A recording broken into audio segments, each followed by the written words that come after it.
So much to see here, guys. Let's see what we can find.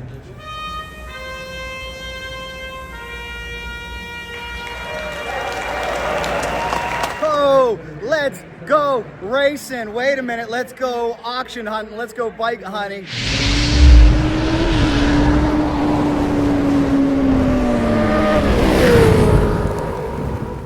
That's right, we are off and running. Motorcycle fanatics, two-wheel fans, are you ready? It is your boy Jack Corpella. As always, Jack's got your back here on Cycle Dragon. We are at one of my favorite events of the year. It is the Mecum Motorcycle Auction here at South Point Hotel and Casino, Las Vegas, Nevada. And I always say, put this one on your bucket list. What else are you gonna do in January if you're a motorcycle fan? Most of the country buried in snow.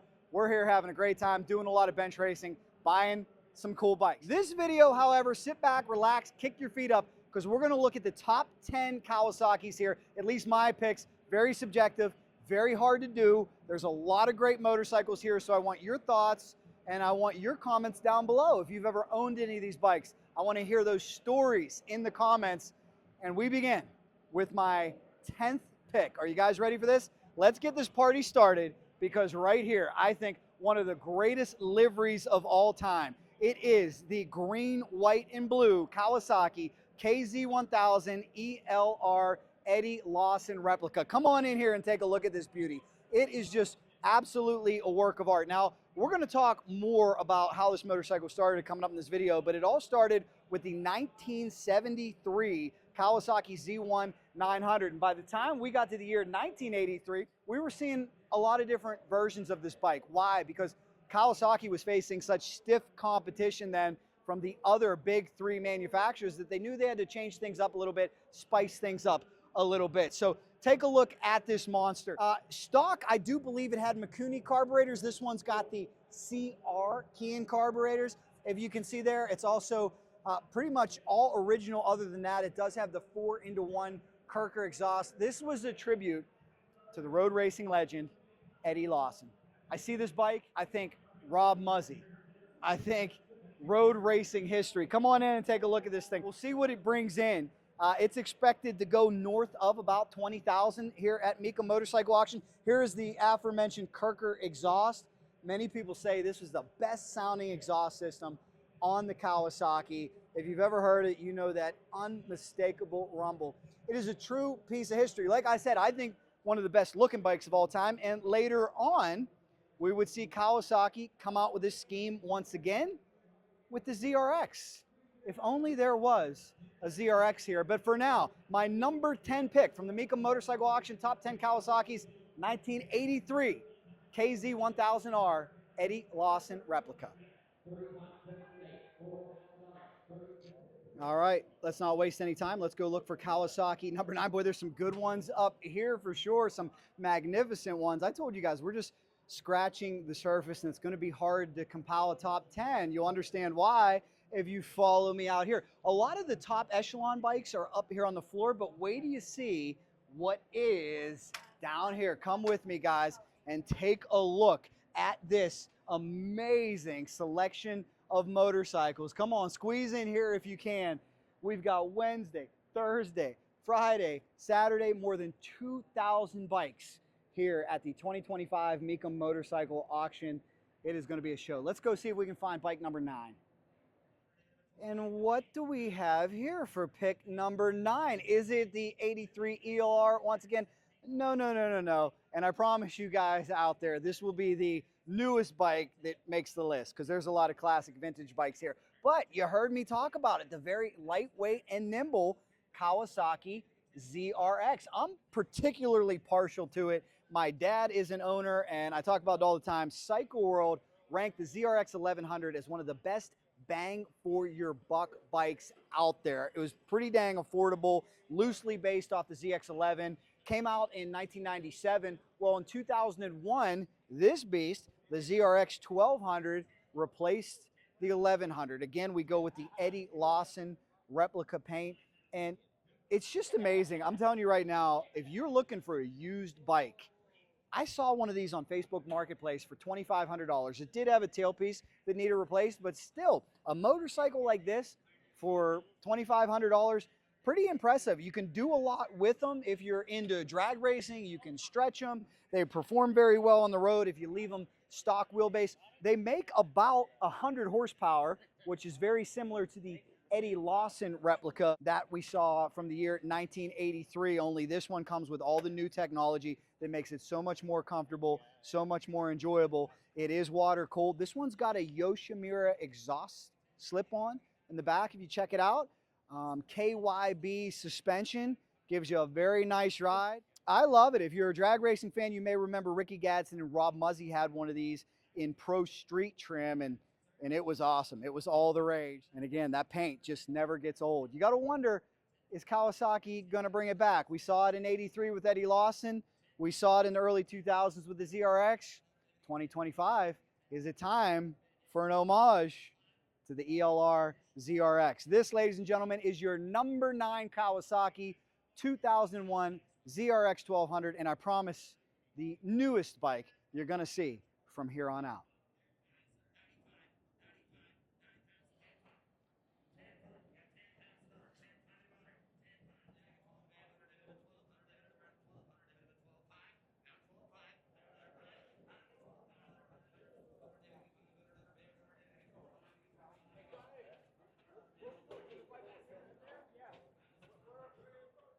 And what do we have here for pick number 8? I told you we were going to go back. We're going to go back 25 years. This is a beautiful 1976 Kawasaki KZ900, the mean green machine. This was the first year for the KZ900. We started with the 73 Z1 900. A little bit of foreshadowing there. That may just make it on this list. We'll tell you more about that in a little bit. But again, this is my personal list. This is what catches my eye, and I'm really, really a fan of this livery, this design, and the first year for the KZ. They did make some minor refinements and improvements to this bike. Full disclosure as well, this was my dad's first KZ. He now has it in drag bike form. So I don't know, maybe that's my personal connection to a lot of these bikes are my dad's. So maybe it's just in my blood. Shout out to him. He's recovering from knee surgery right now, watching these in frozen Pittsburgh. But take a look at this one. This one is all original. I talked about my dad's being a drag bike. First thing a lot of the drag bike guys did was they would rip off the exhaust system. They would rip off this air box. They'd put in the 4-into-1s, and they would get the jetting just right, tune it up, and have some fun. This one has got stock exhaust, original exhaust. It's also still got the air box on it. In fact, it's only got, take a look at this odometer up here, 20,000 original miles. That is truly amazing. Stock paint, love it. It is all original. This is exactly how it would come from the factory from Kawasaki in the year 1976. It is a beautiful, beautiful representation, and it is my pick for my 8th favorite motorcycle so far. But boy, oh boy, we've got so many to choose from. And I'll tell you this too, a lot of people were asking me about my Z2 story from last year. This is quite possibly the year of the Z2. We saw one last year. To give you an update on what happened to that bike too, with the problem that they had with the VIN, that bike was sold privately. From what I'm hearing, sold for much less. This year, we're seeing like 6 Z2s. So they possibly could end up on this list as well, but it is a very, very difficult choice, and there are so many to choose from. So I want to know your favorite Kawasaki and why down below.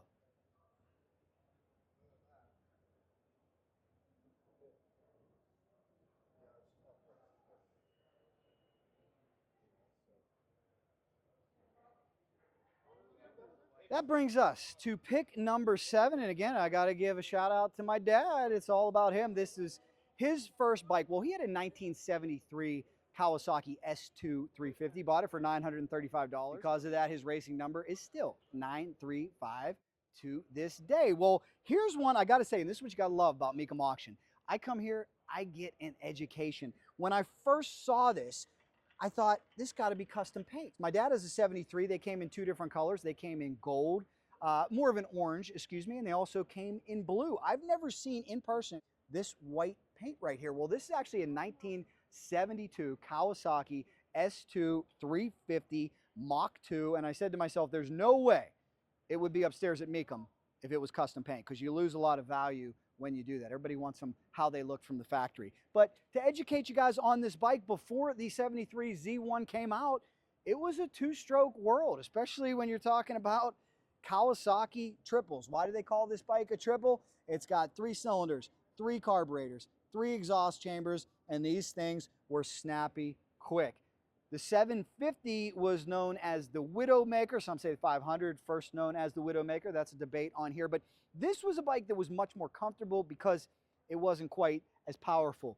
I learned to ride on this bike when I was about 16 years old in terms of road bikes. My dad would let me take it across the street, and I can tell you, it had a power band that would pull the front wheel up like crazy. It was just an uber snappy bike. As far as drag racing history goes, we used to see Dave Schultz dabble with these with Paul Gast way back in the way as well. They were super fast. Looking right next to it, how about we got a 1975 Kawasaki S400. I think this is a cool display. If you guys let me do this, it's probably cheating, but for number 7, I'm going to make the whole display my number 7 because we start over here. This is the 1973 Kawasaki S1. Why is that the S1? Because that's the 250. Then we move into the S2 right next to it, which is the 350, the white one. And then right next to that, the Kawasaki S3, the 400. All about two-strokes. The only bad news is we're here inside South Point Hotel and Casino. We can't start them up. We can't smell them. We can't get some of that glorious premix permeating through the air, but that's okay. We can still dream. Pick number 7 is my 1972 S2 350 and the entire S Series. Let's throw it in there, but I think we might have to go back to KZ land for a little bit.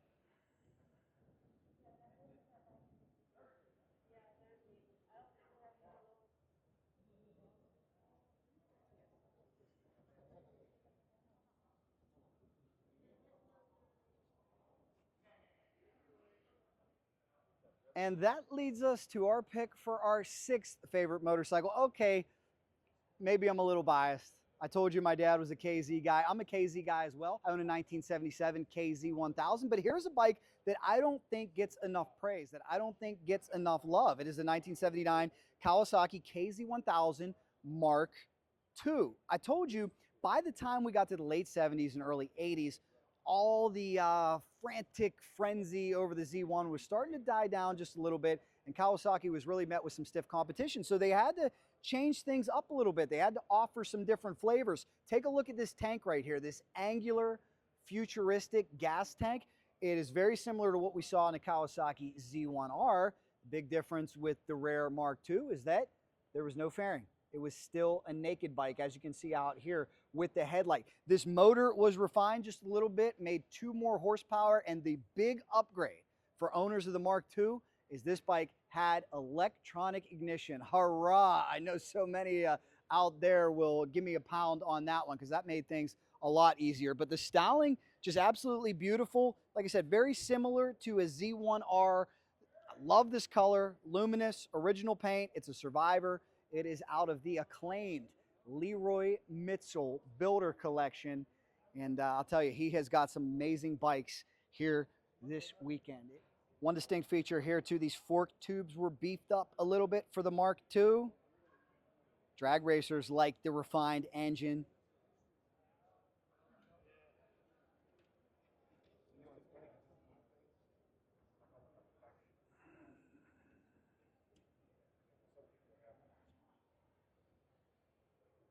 So truly, Kawasaki was pulling out all the tricks. They were finding ways to rebrand their classic motorcycle and just keep that KZ series going. But we did know something else was on the horizon. Something very special, Kawasaki fans. Help me out, because what was after this? Let's see if we can go find out. But as for now, this is my number 6 pick, Kawasaki KZ1000 Mark II from the year 1979. So what is my number 5 pick? What is next? Well, we're looking at that. That's not a Kawasaki, Jack. Yeah, I get it. That is the stalwart. That is the game changer. That is the 1999 OG Suzuki Hayabusa that certainly left an indelible mark on the industry. Oh yeah, by the way, still going strong today. Hayabusa now in its 3rd generation. And I'll tell you this, I'm no Suzuki hater. I love Suzuki. In fact, I own a Gen 2 and a Gen 3. But why am I showing you the Suzuki Hayabusa on this Kawasaki video? That is because our number 5 pick that is over here, I believe, helped pave the way for the Suzuki Hayabusa. So come with me, guys. It's amazing what we saw come to fruition in 1999. But here we go. This unmistakable red and black livery. This is the 1985 Kawasaki GPZ750 Turbo, and this is really what ushered in the era of the Ninja. The Ninja officially started in 1984 with the GPZ900. All my Top Gun fans out there may remember that classic bike where Maverick was getting it, but I don't know that Maverick would have liked the GPZ 750. It might have blown his jacket off or severely messed up his hair, because this bike was right on par with the GPZ 1100. In fact, if you know drag racing, you will recognize the name J.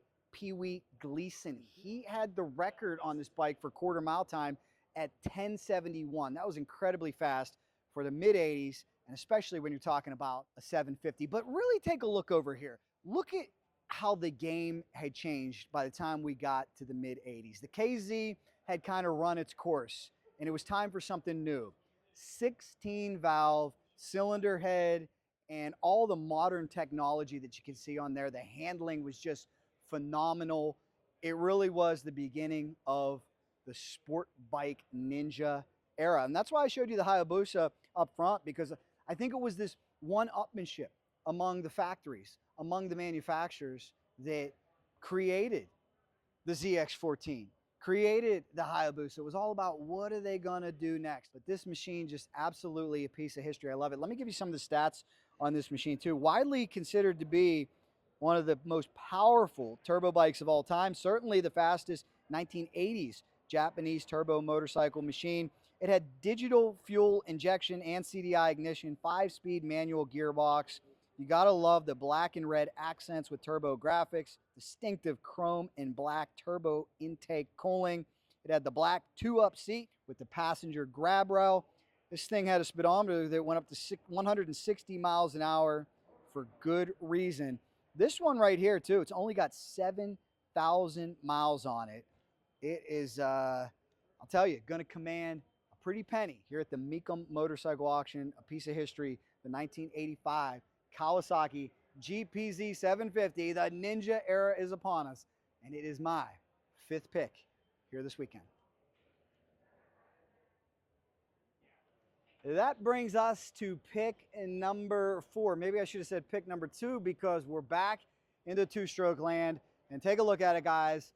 If you know this channel, if you know me, one of my dream bikes, perhaps the most desirable and collectible two-stroke of all time, is the 1972 Kawasaki H2 750 Mach 4. This bike known as the Widowmaker. Again, some guys call me out on social media for that, and they say, hey, no, the 500, the H1 was the Widowmaker. Be that as it may, we can have that debate, but this one definitely known as the Widowmaker as well. Why was it known as the Widowmaker? Because so many guys got injured on this motorcycle. It was unbelievably fast. 2-stroke triple with a power band that would just make your teeth chatter, lift the front wheel in a heartbeat. 750 cc's, a beautiful motorcycle. One of the downfalls, though, is this bike had a little bit of a stigma. It was known as ill handling. It was known to not brake very well. I had the opportunity to ride one for the very first time this past year at Tail of the Dragon. I want to thank all those guys. They're awesome. I had a blast. Coming off of a Busa, coming off of an older KZ, I felt right at home. I did have the advantage of having an upgraded brake system on it, and that is popular for guys that want to actually ride them and not just use them as museum pieces. But this bike will always have a special place in history. The H2 series was out in 72, 73, 74, and 75. They're all super collectible. And here's what's crazy. This year, I told you, it may be the year of the Z2. It's maybe the year of the H2.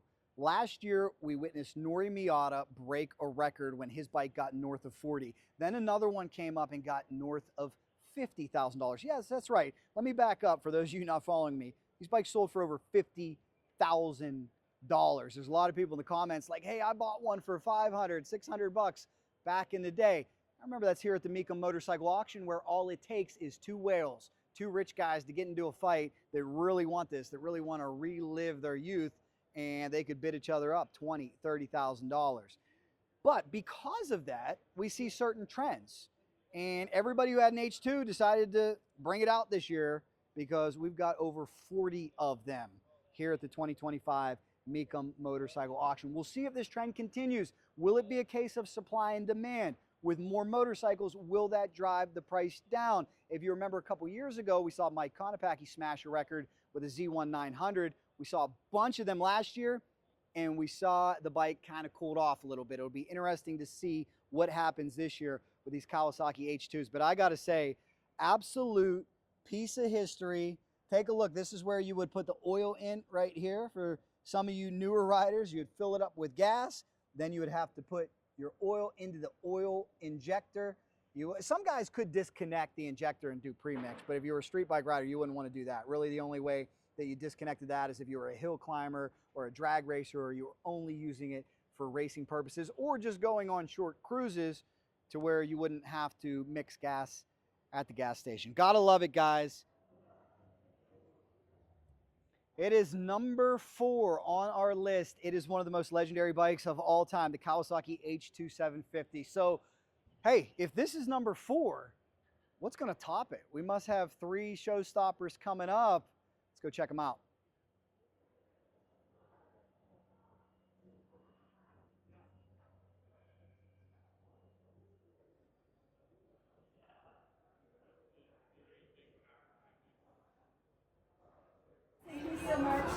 Guys, we're still keeping John Craman in our thoughts and prayers. Sorely missed this year. He loved his Kawasaki's.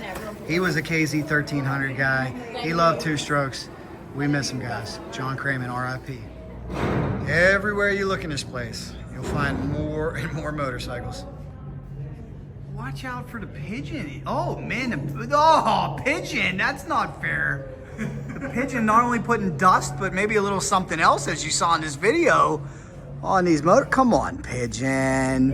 Jeez. Come on, man. Talk about a close call. Come on, pigeon. Jeez. Must not be a fan of Norton's. Better get back to the Kawasaki's.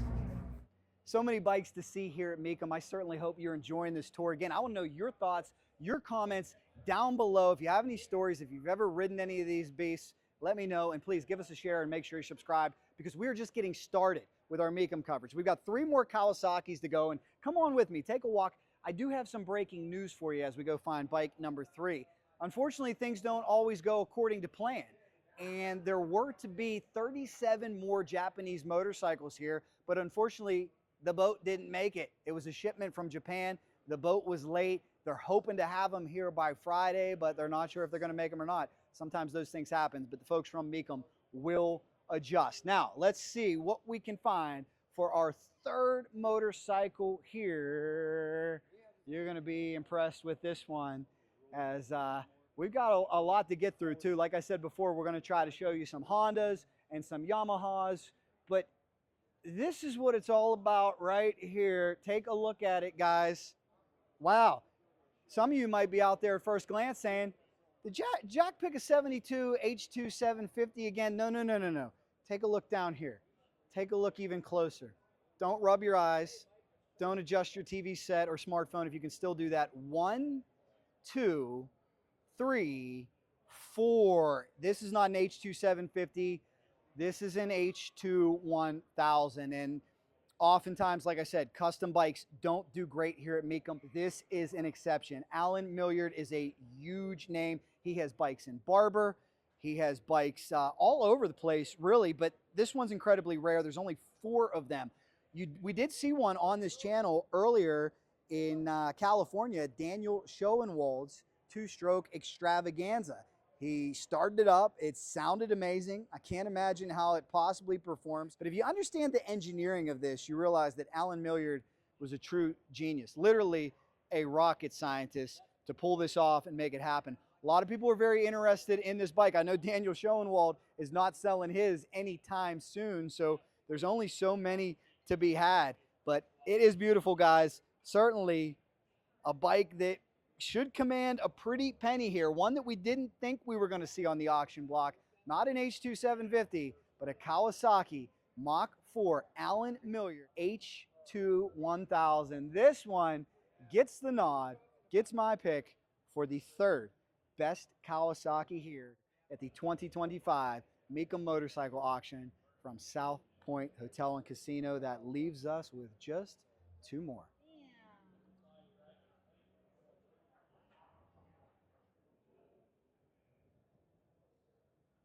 That brings us to number 2 on the list. Guys, you knew it was on here.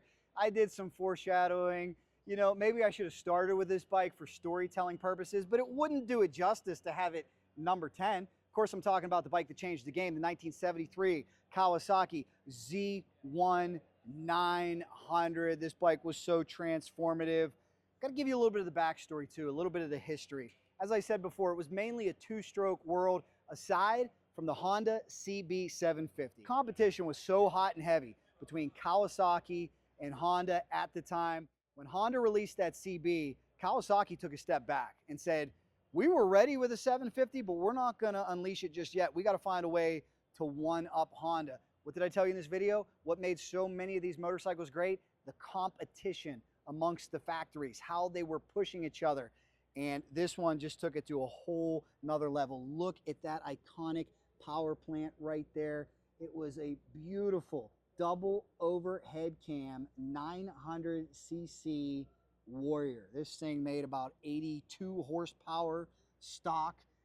Really, in my opinion, created the muscle bike. Some say the Honda CB created the sport bike. We have to give it that its due, but Kawasaki took it to a whole nother level with this iconic and classic machine. I mentioned that 2 years ago, my Kawasakis sold for $50,000. Can you believe that? What's interesting too is there's not a ton of collectability when you get up into the KZ model, when you get up into the 1000s, but the 900s still very, very desired. In motorcycle drag racing, this has become the small block Chevy, the stalwart. How many races have been won with a Z1 900 motor? This one too is very, very special because I do believe the numbers that correspond here tell us that this is a very low production. It is only got 18,000 miles on it. I love it, guys. 1973 Kawasaki Z1 900, a bike, in my opinion, that the Hayabusa owes a debt of gratitude to. Of course, the Ninja owes a debt of gratitude to. Maybe as enthusiasts, we all owe a debt of gratitude to. But here's the big question. If the Z1 900 is number 2, what could possibly be won this year from the Mecum Motorcycle Auction? Let's go find out.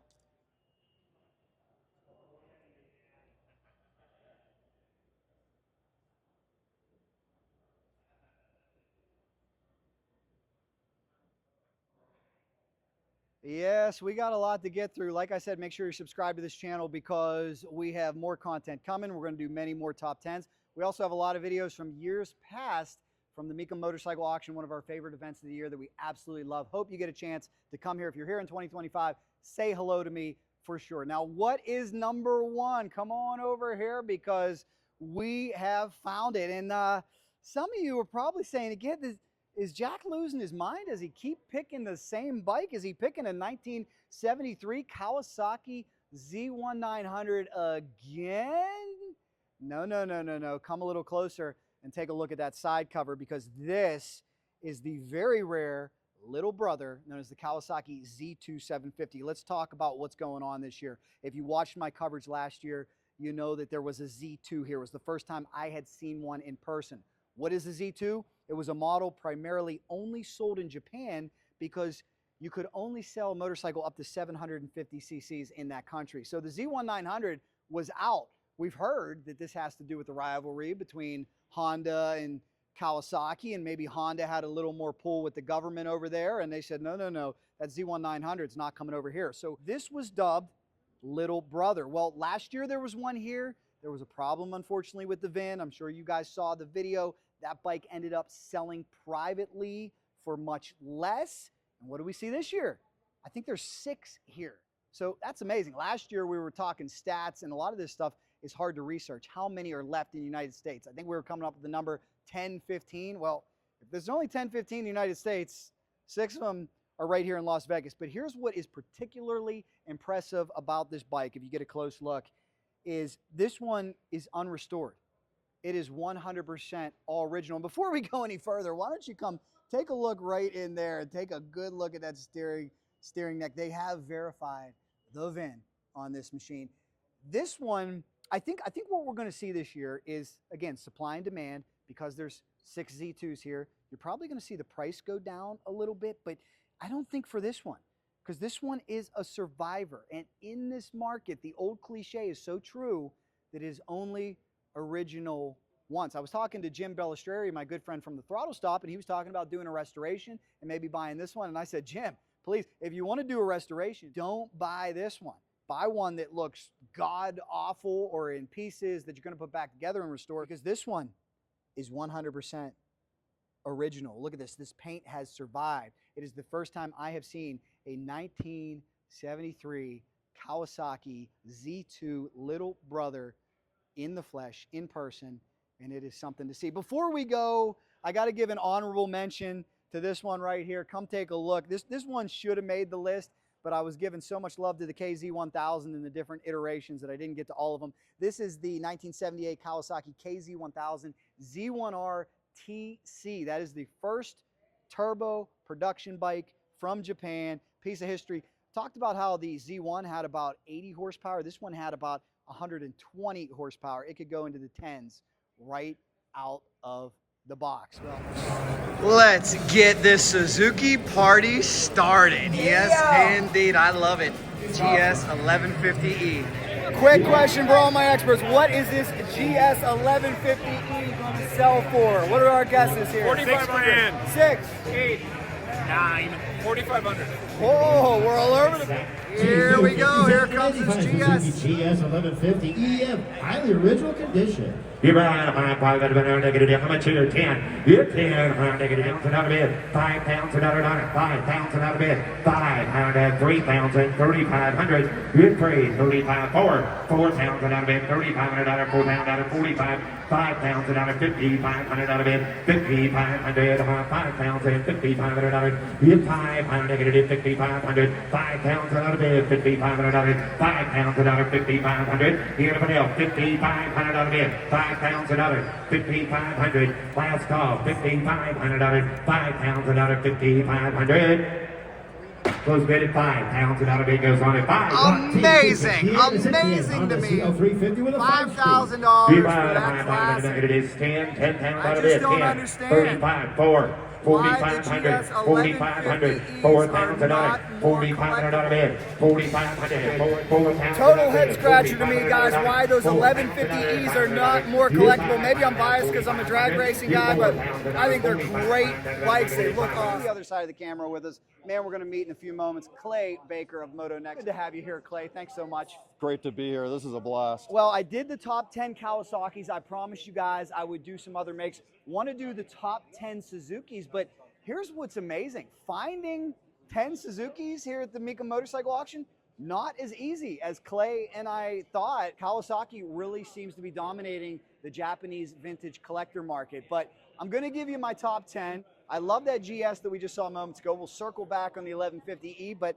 why don't we pay a little homage, a little love to a motocross bike. RM125. Yes, it is. Yeah. The first RM125. In fact, this is a 1975 Suzuki RM125. Really a game changer. What a run it was for the RM. And if you look at this one, look at the restoration. Look at how clean it is. Has to be the restoration is perfect. This is a full frame off, nut and bolt.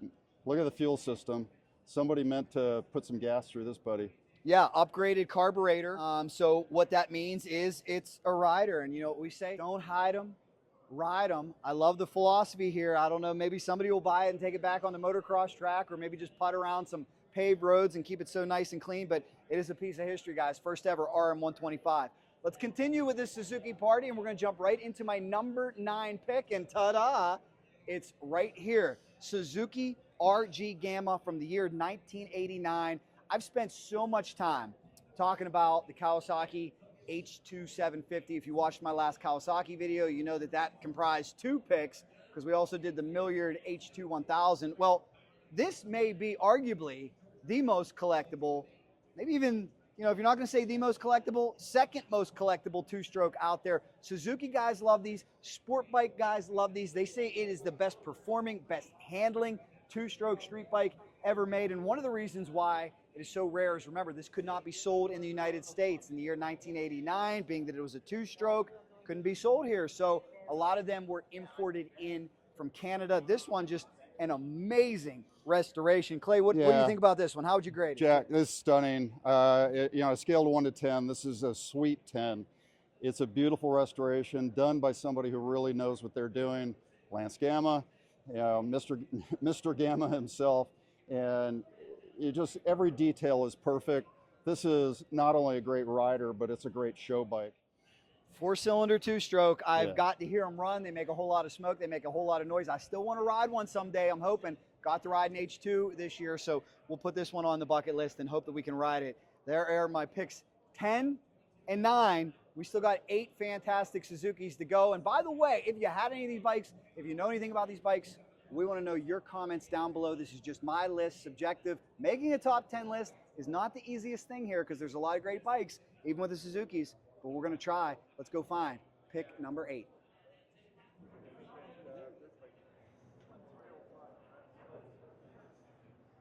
Continuing to take that walk, there's my man Clay. Clay, I'll tell you, we're taking a long walk and it's not the easiest to find Suzukis here, is it? What's going on with Suzukis in this collector market? I'm exhausted trying to find one, so I hope next year we're going to see a whole bunch of Suzukis out here because somebody must have them at home getting restored because there are not many here. I don't know why. I love the GS. Maybe I'm biased as a drag racing guy, but why has the GS not approached the levels that we're seeing with the KZs? And, you know, I don't expect it to be a Z1. I don't expect the GS to be a 73 Z1, but it seems like those bikes are going for pennies. Yeah, I mean, I guess, would have thought we'd find a Hayabusa, right? Oh, yeah, there is one. We'll give you a little foreshadowing, too. I don't want to give away too many hits. But, I've missed it. We got more coming. We're hunting for Suzukis. So much to see here, guys. Let's see what we can find.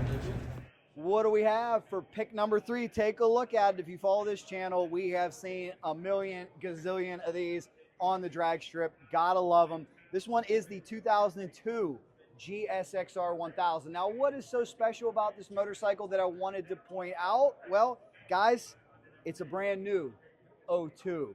We're told this one was in the crate until 2024, and take a look at it. It is mint. It is flawless. It has become such an iconic motorcycle. I don't know how some of these stories exist like this. I don't know how people are able to preserve them without opening them, but less than 1,000 miles on it. Do we know, is this, I'm wondering, are these the tires from 2002? I think they are. We could check the date code on the tire and figure it out, but look there's nothing on the edges. This bike was never leaned over. Amazing. Amazing. Such a powerful bike, such a legendary bike, great bike in drag racing, great bike in road racing, and great street rider as well. So it is my pick for the 7th best Suzuki here, this 2002 brand new GSXR 1000.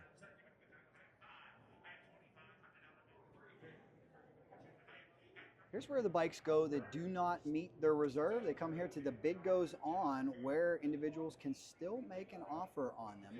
6,500. So, $6,000 to the KZ. Got to double back. We saw it earlier in this video. You saw it in the thumbnail. It's a bike that I love. Take a look at it, guys. 1985 GS1150E, and I'm scratching my head. I'm a bit mystified. This bike was like a Rolex in terms of engine. One of the best engines of all time. We know it is still the choice of most racers in the sport of motorcycle drag racing. It's incredible. 16-valve head, double overhead cam, had the full floater suspension, had some upgrades from the previous GS1000. Here's my big question, Clay. I was astounded that this bike did not meet a $5,000 reserve. How does that happen? Why is there no collectability here? Were these overproduced? Are we just not there yet? That I don't expect a GS1150E to be a Z1. I don't expect it to even be a KZ, but I mean, $5,000? Come on. Yeah, this one is a bit of a head scratcher, but you know, only 4,800 miles on it. It's not beaten to hell. It doesn't look like it's been laid down or anything, but condition is everything when it comes to price. And some of the things that I see on this bike, if say this came to our show and we put judges on it, they'd be spotting this stuff right away. And it's all really fixable. You know, like we have some paint that's come off of the master brake cylinder because brake fluid kills paint. And we've got, you know, some conditions down here where there's some light rust that can be cleaned up, and, you know, on the pipes, the same thing. But you know what? This would be a great daily rider or a base for somebody who's trying, like you say, to build a drag bike, right? Yeah, and what we've seen with some of our other bikes is there's a lot of collectability in original. Maybe this one is still too new in 1985 that Maybe they're going to pick it apart. Like you're saying that, you know, if it was 73 Z1, you would probably tell the guy not to touch anything, right? Yeah. To leave it original. But so if I had to put a value on this, you said it didn't clear $5,000. Is that clear? I think it stalled out at $5,000. The reserve was 5,500, I believe. So okay? that's why it's here. So if I was putting a value on this without knowing any of that, I would have set a range of $4,000 to $6,000. I probably wouldn't go over 6, but I'll bet you this seller would take 6. And you know, even at $6,000, this is one hell of a bike. It is. You know, it's a lot of machine. It's a great seating position, and it's just beautiful to look at. I know and drag racers that might spend that just to get the cases, because there's a little case shortage for the GSs out there because they have blown so many of them up. But yeah, great bike. I love it, guys, and it is my pick for number 7 here at the Mecum Motorcycle Auction. 4,000 bid on the bike off the lot. 4,500. Disabled military and first responders. A real treat for you guys. Like I said, you never know what you're going to see here. This one is very unusual, maybe the most unusual motorcycle Suzuki ever made. Made from 1974 to 1976. It is the RE5. This one from the year 1975, but here's the kicker, guys. Take a look at this right here. What type of engine is this? No, it's not a Mazda RX-7. It is a Wankel rotary engine, no pistons. Totally eccentric, totally crazy. Only about 6,000 of these motorcycles ever produced. Clay, you got to help educate me, because I don't even know much about this Wankel other than the fact that a lot of people told me, be careful about those RX-7s. They didn't necessarily like working on. Yeah, so instead of pistons going up and down vertically or at an angle, right, you've got a rotary disc, kind of like a rounded off triangle, spinning inside, and the whole idea was that it would be more efficient. I'm not sure motorcyclists have ever really cared about efficiency over power and sound. Take a look at some of this stuff too, Clay. I mean, just how different. This thing looks like a space oddity. Look at the dash here, how different it is. How different the lights were. I mean, If you reach down inside of here, there's a little trigger. How about that? There we go. Wow. So, But look at the mileage on this thing, 2214. oh my goodness. This bike was loved in a collection. I'd like to hear from somebody who ever had the opportunity to ride one, from somebody who ever had the opportunity to work on one, but no doubt about it, this is a piece of history and very, very unusual. So a rotary engine, does it fall into a category of 4-stroke, 2-stroke? Help me out, Clay. It would be 4-stroke. It's a 4-stroke. It's gas only. We're not mixing gas and oil, okay. so. Okay. All right, somebody's going to call me out for saying that. Excuse my ignorance on this, guys, but I do love it. I can appreciate the history. I can appreciate how unique it is. It is a 1975 Suzuki RE5 with a Wankel engine.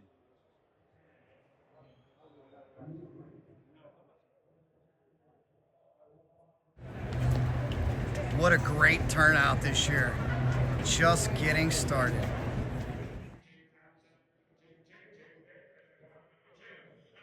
Pick number 5, we got to get a race bike in there. Are you in the mood for a Pepsi? Are you an old school road racing fan? You know the name Kevin Schwantz. He is your 1989 world champion. This is his 1986 RG Gamma, backed by Pepsi.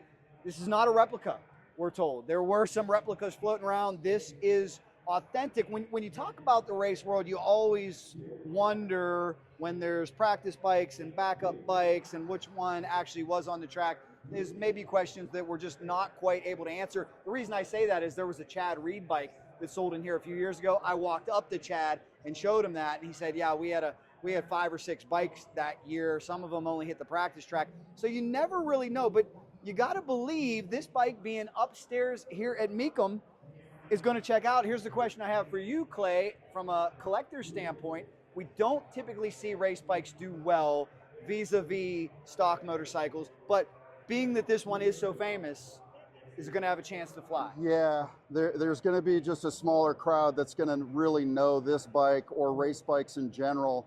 Yeah, race bikes, unless they have some really important lineage from the racer himself or something, or it's a Steve McQueen bike or something like that, they're sort of like the choppers, right? A lot of money goes in, but they don't often bring a lot of money at auction. Very true. However, I think this one's pretty special.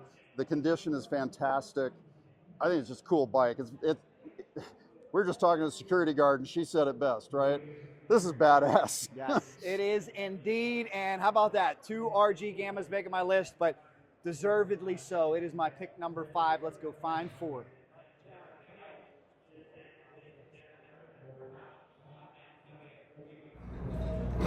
Everywhere you look in this place, you'll find more and more motorcycles.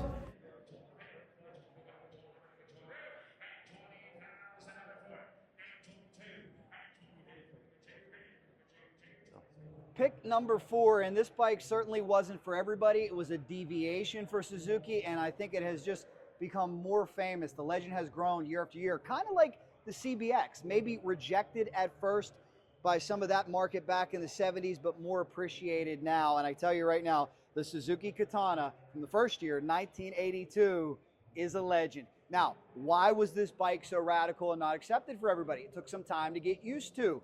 We had the GS out, okay, so this was nothing like the GS. Take a look at this tank, humpback tank, okay? You also had this 2-tone seat back here. That was a deviation. Clip-on handlebars, the rear set foot pegs. Everything about this bike was unusual, but it was fast, it was incredibly aerodynamic, it was really, really snappy, it was a lot of fun, about 111 horsepower, and what we're seeing now today is that this bike is so desired that they're rolling out the retro models, and I love it. This one right here, I believe, did we say 515 miles, Clay? What do you think about this? 515 miles. This bike has been in a collection for a number of years. It's in excellent condition. It's just a beautiful bike.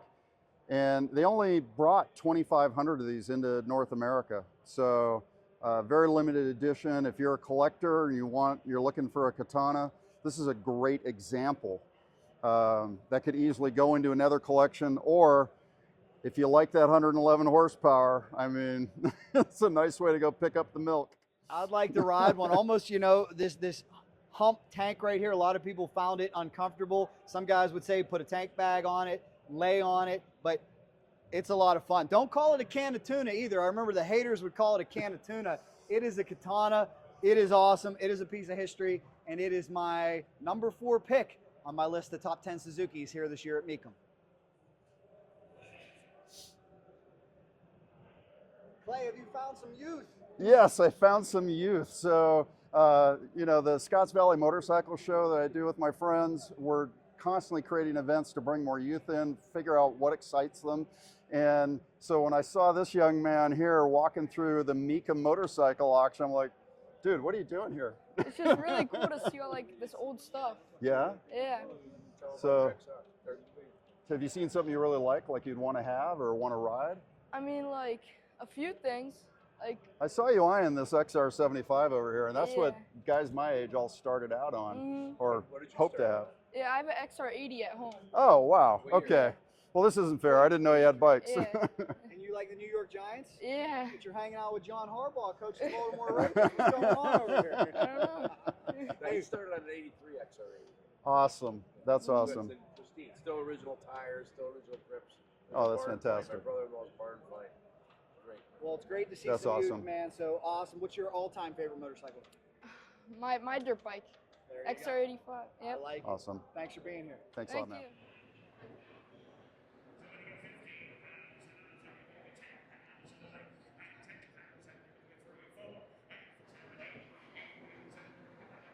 That brings us to pick number 3. Do it for Dale, right? Well, Dale would be proud of this one because it is so dang rare. Only 500 of these. It is a special edition 1986 Suzuki GSXR1000 limited edition, guys. The odometer says 4,906 miles. This, of course, is the legendary 4-stroke double overhead cam, oil-cooled inline 4-cylinder machine. It's got a 6-speed constant mesh transmission with a dry clutch. This bike has the original exhaust, blue 18-inch alloy wheels, triple disc brakes, 4 Mikuni carburetors, electric starter, clip-on handlebars.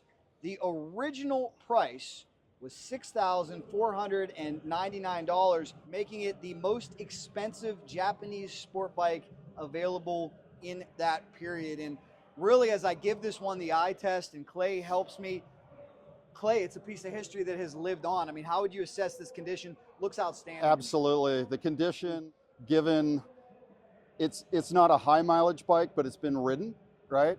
And it looks super clean. So unless body work has been replaced, it's just really clean. And the paint is still sharp and bright. It's not faded from being out in the sun or anything. I think it's excellent. This should definitely bring a premium price. Great pick, something that I wasn't expecting to see here, just a 1 of 500. You always wonder too if these bikes could talk. Where are the other 499? And of those 499, how many are still intact? You figure a few of them unfortunately got crashed. A few of them might be in dealerships or hanging in bars, who knows, but this is one of them. This is 1 of 500, and it is my pick number 3, which brings us down to the final 2.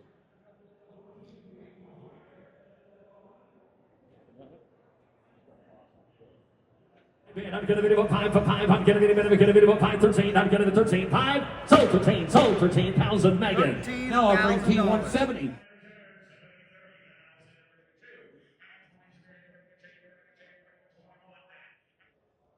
You ready for number 2? That's a good pick for number 2, but Clay, that's not number 2. Number 2 is over here. This one deserves honorable mention. Beautiful 1980 Suzuki GS1000. Since I already put the 1150E on this list, I gotta look to the first liquid cooled Japanese motorcycle, affectionately known as the Water Buffalo. What do you think about this Suzuki GT750? It's pretty. It's pretty, but you know, Clay. You know, what? Cool, Clay. We got. I got to challenge you, Jack. Come here over here for a second, Clay. I got to challenge you on this one Take a look because at it. my eye at a distance is already finding an issue. Come what do we got going on over here? Welcome to the What do we world. got there? Well, Clay, I got an Okay, idea. all right, and I see some paint chips and some other issues. I saw an ultra cherry one over here, so why don't we take a little walk? Let's take a and walk. Check out our number 2 over there. And look at this, through the magic of teleportation, or maybe just walking a few steps here at the Mecum Motorcycle Auction, we found one a little bit cleaner. And Clay, this is something that we see. You never know what you're going to get here. Some guys, just like at your show, the Moto Nexus show, we saw an H2 that was filthy dirty. Some guys don't even believe in cleaning them because they want to keep them that original. The comeback to that, by the way, something I think my dad and a few others said about that H2 is it didn't come with the dirt from Kawasaki. But come take a look at this one. This is certainly a bike that I want to give a nod to as my number 2 pick. It has a special footnote in history. First liquid cooled motorcycle from Japan, affectionately known as the Water Buffalo. According to this tag here, also called the Kettle. I've never heard it called the Kettle, but I'm sure maybe a few people do over there. This thing was marketed as the Le Mans in the North American market. It was a 5-speed manual gearbox with a wet clutch, 738cc liquid cooled 2-stroke triple, 3 cylinders here. So here's my big question. Will this ever even remotely approach an S2, an H1? I'm not even gonna say H2 because I don't think it'll ever approach an H2, but it is significant. It is a 2-stroke, it is a triple. Why do you think these bikes are slipping through the cracks? This is a piece of history. I don't know that many guys have these bikes, you know, when they were new back in the day. I'm not really sure on the numbers, but for whatever reason, it's sort of an under the radar collectible. And, you know, when they're in pristine condition, which I've seen, they can command big money, you know, well over 10 grand. And I've seen some go for a lot more than that. But you know, this has been somebody's rider. It wasn't polished or really cleaned up for this event, but it's still a really excellent example of a Buffalo. Well, I love not only seeing bikes, but making new friends at Mecum Motorcycle Auction. What's your name, sir? Oh, I'm Kerry Pierno, Mechanical Advantage Garage on YouTube. Good to see you, man. Where are you from? I'm from Columbus, Ohio. Oh, good stuff. Buckeyes in the house. Right. Everybody check them out for sure. But you just mentioned something about this front wheel that I would like you to please say. Oh, yeah, sure. So this is the 72 Suzuki GT750. And the front drum on these bikes is actually a one-year-only item. It came on the 72 GT750 and the GT550. After 72, they converted these to dual disc. Now, what makes it interesting is these are kind of a rare piece because the guys who road race in Arma and Wera vintage bikes, this is a class legal 4-leading shoe drum that's actually an approachable price. The only other 4-leading shoes would be Gormecas, Oldanis, Cherryanis, things of that nature, and usually those are magnesium, so they're hard to come by and they have to be Magnaflux, whereas these are old-fashioned aluminum. And you know, now they seem to be trading for about $750 to $1,000 a drum if you can find them. Wow, good stuff, man. Thanks a lot for telling me. Do appreciate it. We're loving hanging out with all the motorcycle enthusiasts. Kid knows his stuff, doesn't he? He knows his stuff. Yes. It could surprise us on the auction block. It could really surprise us because the paint and body work, and it looks mechanically fine. It's just cleanup work to make it, you know, a Taco Tuesday winner.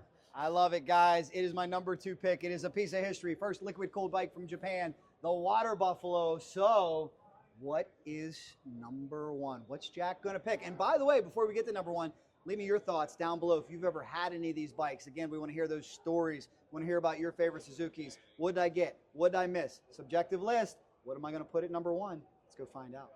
Well, guys, there's a Bimoto Kawasaki, but Bimoto could actually be on a Suzuki list, right? It could, yeah. If it could have an S nomenclature or Suzuki on it. Bimoto makes their bikes from components from other manufacturers, and so if you see an S model, for instance, that would be a Suzuki power plant and some other components in the Bimoto bike. So here's your 1 extra throw-in for the Suzuki top 10. Very interesting. Thanks so much, Clay. Just to prove that we weren't kidding, there's the Bimoto Suzuki. The SB2, the S indicates that it's a Suzuki. So here's your 1 more Suzuki for Mecum's top 10 Suzukis. Yeah, check it out. Lots of Hondas, lots of Yamahas, so many cool bikes. I really hope you guys are enjoying this coverage. What is number 1? What is number 1, Clay? I don't know. You've kept this a secret all along. I want to see number 1. There's a reason I kept it a secret, because I know there's a certain group of people in the audience out there I that are see going to it. throw tomatoes. I think I know what you're going that to are do. going to throw rocks. What you see it are? Is it I don't know, another Water Buffalo? Is it a rare GSXR1000R?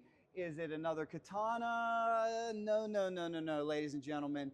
Excuse me while I reintroduce you to what I like to call the OG, the 1999 Suzuki Hayabusa. Yes, I am biased.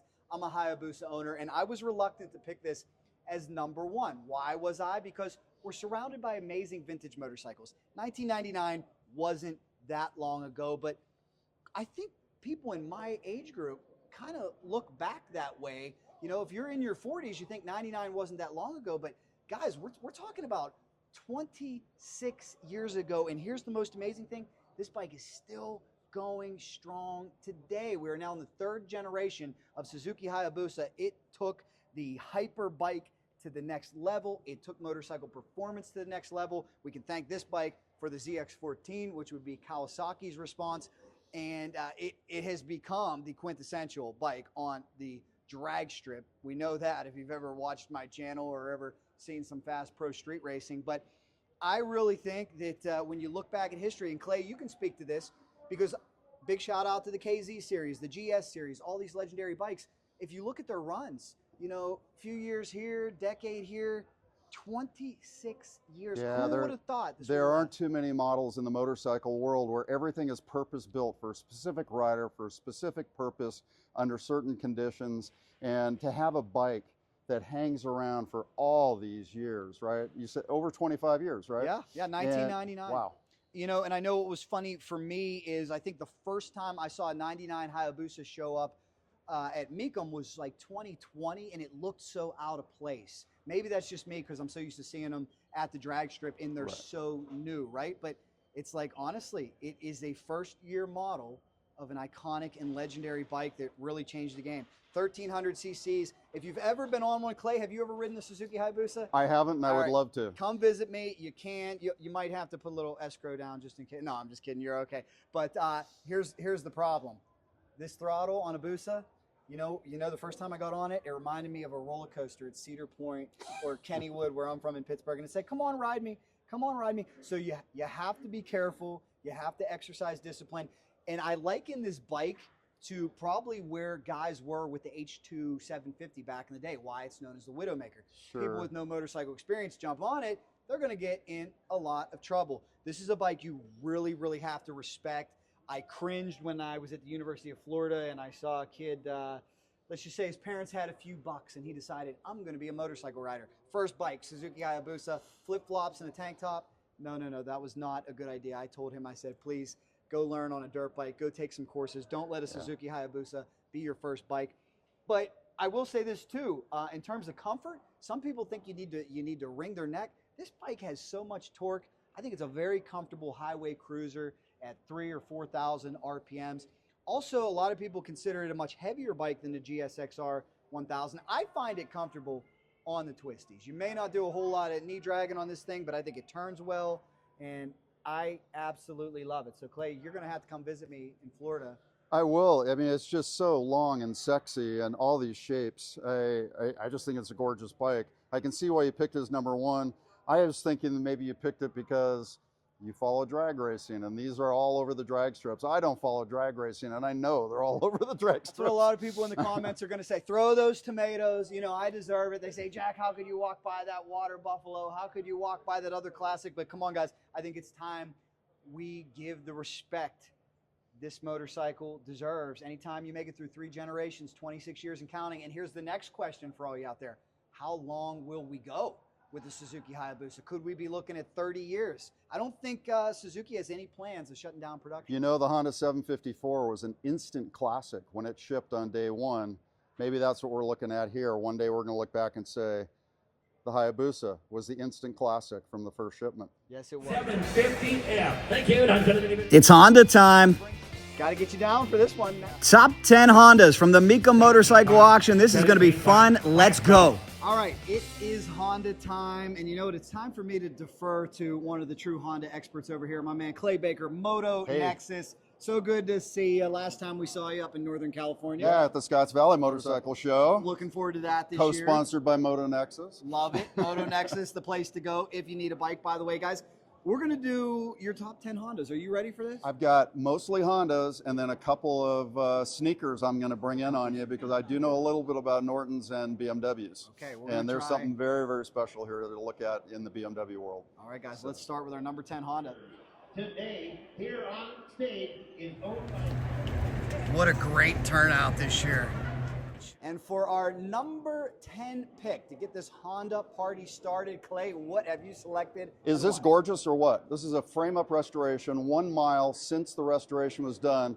I want to add a disclaimer. I don't know the owner. I'm walking around, this bike jumped the hell out at me, and what it reminded me of was when I was a kid and we were learning to ride, we started out on little Taco mini bikes, and then one day, you know, it was a Z50, and then it was, wow, let's step up to an XR75, and then you found yourself in junior high and one of these showed up, and it was affordable. It was just an awesome little enduro. It's a go anywhere bike, and by the time you were 16, you could ride it on the streets, right?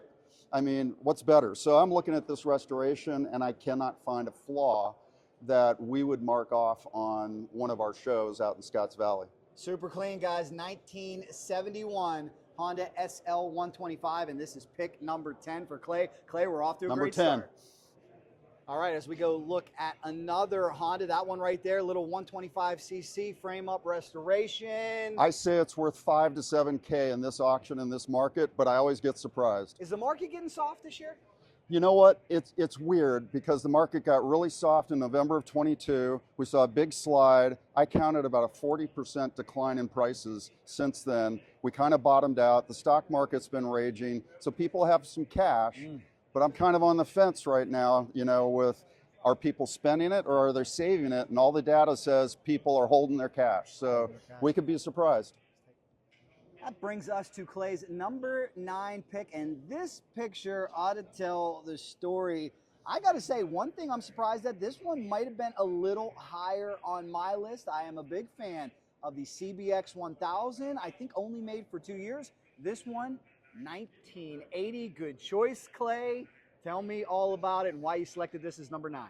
Okay, you see a lot of CBXs and they're silver and they're red. You do not see many of this classic style CBX in black, and this one is stunning. The paint is gorgeous. I mean, a wipe down and this bike is perfect. You could take this to a local show and probably do very well. Tons of power, fun to ride. Everything about this bike is just as clean as can be. Came from a dry climate. The guy who is selling it happens to be a restorer, but no restoration has been done. This bike is all original. It is clean. Well, I have a question for you, Clay, because unfortunately, I wasn't here yet in 1980. You were here. You probably remember it. Not that you're too much older than me, but I heard that sales were not great for this bike back in the day. It seems like it's more desired, more respected, more collected now. Was it just too much? Yeah, it was this constant growing of cylinders, right? We had the 754 and they kept getting bigger, and so they went to 6 cylinders, and that was the rage for a little bit. But yeah, it was just too much bike. And, you know, trying to lay this big piece of iron into a corner, you know, is a little tricky. But now they're very popular. They're very collectible, particularly this year, this color, all original, no modifications. You know, it's just a fantastic bike. And it's low miles. Truly beautiful motorcycle, and I talk about it quite often. I love the competition amongst the big four in the late 70s and 80s. It was on, and I think this motorcycle really embodies that they were all trying to one-up each other. Absolutely. So the big question is, what will it sell for? What will it bring in? Yeah, they've been all over the map. I've seen these things go for serious money. I think this one, $23K would be a really good buy. It could easily go to 30. Any chance Mr. Moto Nexus Clay Baker is in on this?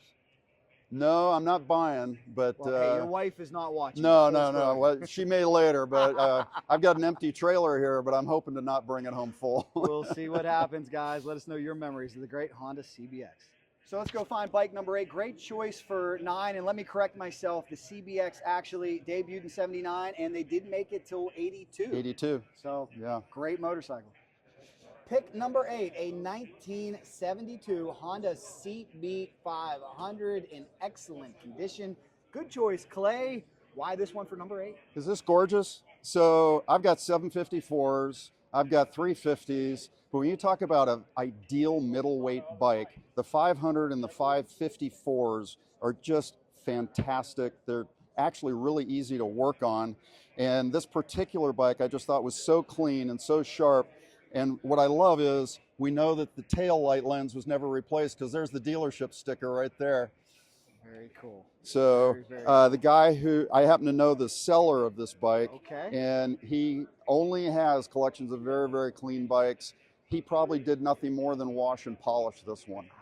So he's a great treasure hunter. Now this one already went across the block. What do you think it's sold for? So I haven't seen, I didn't watch the sale. My estimate was 7,000 to 8,000. 7,000 to 8,000. Well, I do believe. Wait a minute. We have the buyer. In the right place, at the right time, sir. Excuse me one second. Let me help you out here. Could you please introduce yourself? Ray Munganast from St. Louis, Missouri. Congratulations. This bike is from St. Louis. It's from. Look at the last name on that sticker. Yeah. How much did it go for? And because of the low miles and the bike was extremely well cared for, $8,500.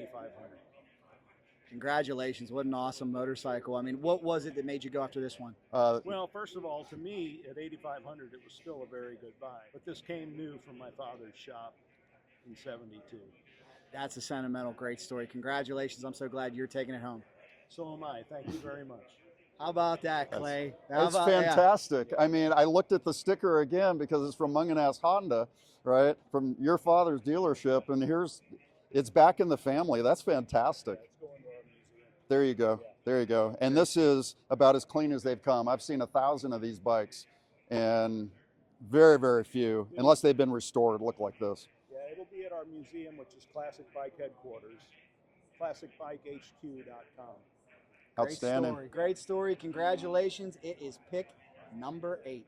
Oh, that's the fun of it. That's some of the great You know, stories that I mean, it's you the wanna fun of tell. motorcycles. Keeping I it just in meet the so many family, amazing buying back people. your dad's There you old go. You bike, get that some is so cool. stickers and a Gonna business go to a card. very appropriate home. And right now, Clay is exchanging his card and telling them all about Moto Nexus. Again, guys, check that out. Great program if you're looking to buy or sell all year. Come Okay. here to Mecum in Yeah, January, right. February. If you have bikes but you want all to year sell, or if long, you know anybody, do it on Clay's and Moto then Nexus. the other thing, 1977 Honda 404 Super Sport, a fine selection for number 7. And Clay, you got a personal connection to this bike, so hey, normally hands off, but I do. as you will, my friend. This is a very special bike. Let's take a closer look at it, because you're not going to see one like this again unless this guy builds it.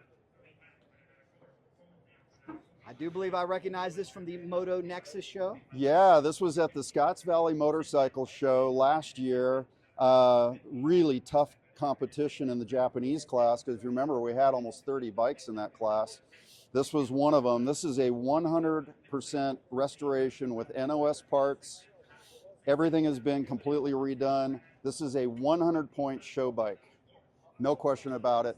Built by a guy who judges 100-point show bikes. So this is from the shop of Vintage Motorcycle Rescue, Don Stockett, the owner, and I think it's just fantastic. I love the 404 as a middleweight. That waterfall exhaust pipe just catches your eye every time. This particular one, the exhaust is in perfect NOS condition. So here's the big question. What does your friend hope to get for this? I've got a number on this bike. And is there a reserve on it? There is a reserve on this There's a bike. reserve on this one. Smart And man. You don't want to give it away. So I don't know what the reserve is. My estimate is that this bike should be valued at between $10,000 and $12,000. Good call, guys. That would make this not a record, but it would certainly be up in the top with some of the highest price Honda CB 404s. It is a beautiful bike, and it is pick number 7.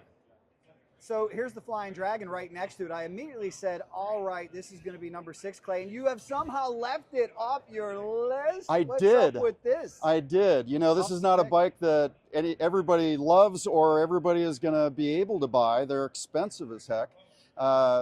This bike should probably go somewhere in the 30-ish range, maybe 30 to 35,000, but it should be looked at because this is, again, a 100-point show bike for a Flying Dragon. These paint sets are rare as hen's teeth, and this one is all new old stock. Came out of the box like you see it. Could you tell me the story of the Flying Dragon real quick? Yeah, so available for only 2 years, 72, 73.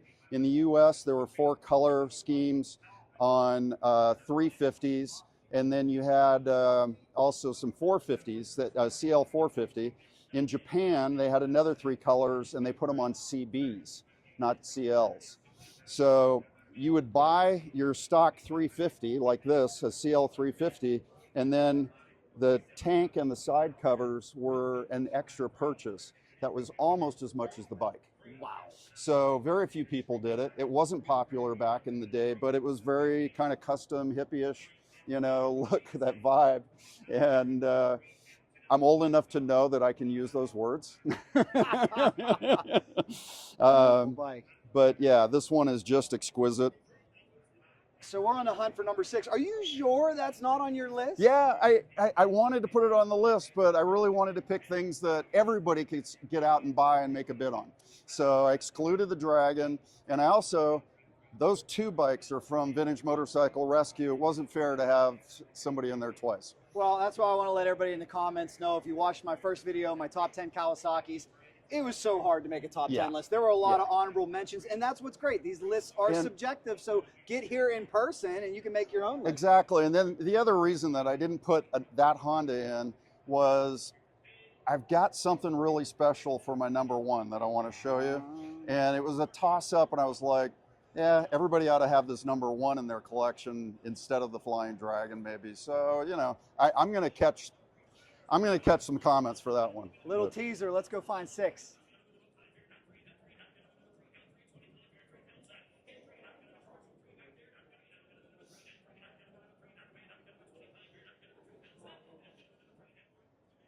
Oh, and have we found a number 6? I might have to be higher on the list than number. Uh-oh, be careful touching that baby, but I can understand your love for it. It is a 1969 Honda CB750 Sandcast. Clay, tell us about the Sandcast. Yeah, so the very first big 4-cylinder superbike from Honda in 1969. It was all the rage. A lot of the auction goers will remember those. There was a prototype that was sold for $134,000, I think it was, at auction. That was a number of years ago, from Vic World up in the San Francisco area. And so this is the first of the big super bikes. I think this particular example is just stunning. Now, some of the purists will say that it's over polished. I think this is gorgeous. It is eye candy jewelry if you're buying a motorcycle like this. This bike is ready to ride. When they come from Nori's shop, you put some gas in it and you go. This is out of Nori Miyata's shop that you can see on this channel. We visited Nori, we visited Mac earlier this year, only if Mac was around. There's Mac. Good to see you, Mac. So we know anything that comes out of that shop is going to be polished out and just absolutely a piece of jewelry. Now, looks great. If you're collecting Hondas or motorcycles in general, every good collection I think should have a high quality Sandcast in it. Sandcast, for the crowd, if you don't know, the first, somebody's going to correct me, the first 7,414 bikes that were built were made with a process that makes the outside of the casing looks like it was made in sand. It's not exactly true, but it's a rougher casing. You talking about the engine casing? Yeah, it's just a rougher surface finish than what you'll see on the later production models that came out the following year. Ah, so that is why it is the Sandcast. And this bike's such an important part in history. First year for the CB. Many, I'd like to get your take on this. Many think the Honda CB created the sport bike as we know it. The Z1 took it to the next level with the muscle bike. But what do you think? Did Honda create the sport bike with this 4-cylinder inline? You're asking a Honda guy if they created it? Yeah, of course they did. And the other thing to know for a collector, this is a low VIN. Oh. Okay, I think it's 1700 or something like that. It is. You can tell us. Yeah, Mr. Honda wasn't sure about whether they would sell, so he didn't want to. Let me get you mic'd up here, Mac. I Okay. was going to talk. Sorry, I only got 2 mics. Okay, yeah, But why don't you, it was a pleasure going down to your shop. Tell me a little bit about good this having you. build. Well, Mr. Honda wasn't sure about whether to invest in making the cast to die cast the cases. So they did the first ones in Sandcast and they sold like hotcakes. How much work did this take? I know sometimes, as Nori says, you get them crusty and rusty. Was this one in pretty good shape when you got it, or did it need a lot? This one was pretty good when we got it. You know, of course, the motor came out and it went up to our engine builder, to the guy that builds our Honda motors, and you know, the powder coating and our painter and all the chrome that we had done. Fine job. What are you hoping to get for it? A lot. I think he's got a pretty high reserve on it.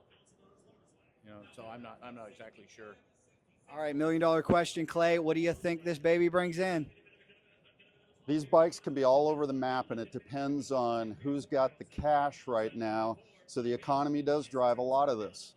And I would say in this market, I'm going to give a big range, and it's going to be 30 to 50K for this bike. I don't know what Nori's reserve on it, but it better be somewhere in that range. But this bike could easily go for more than 50K. Max nodding his head in approval. He likes that. Good pick here. Gotta love it. It's a 1970 Honda CB.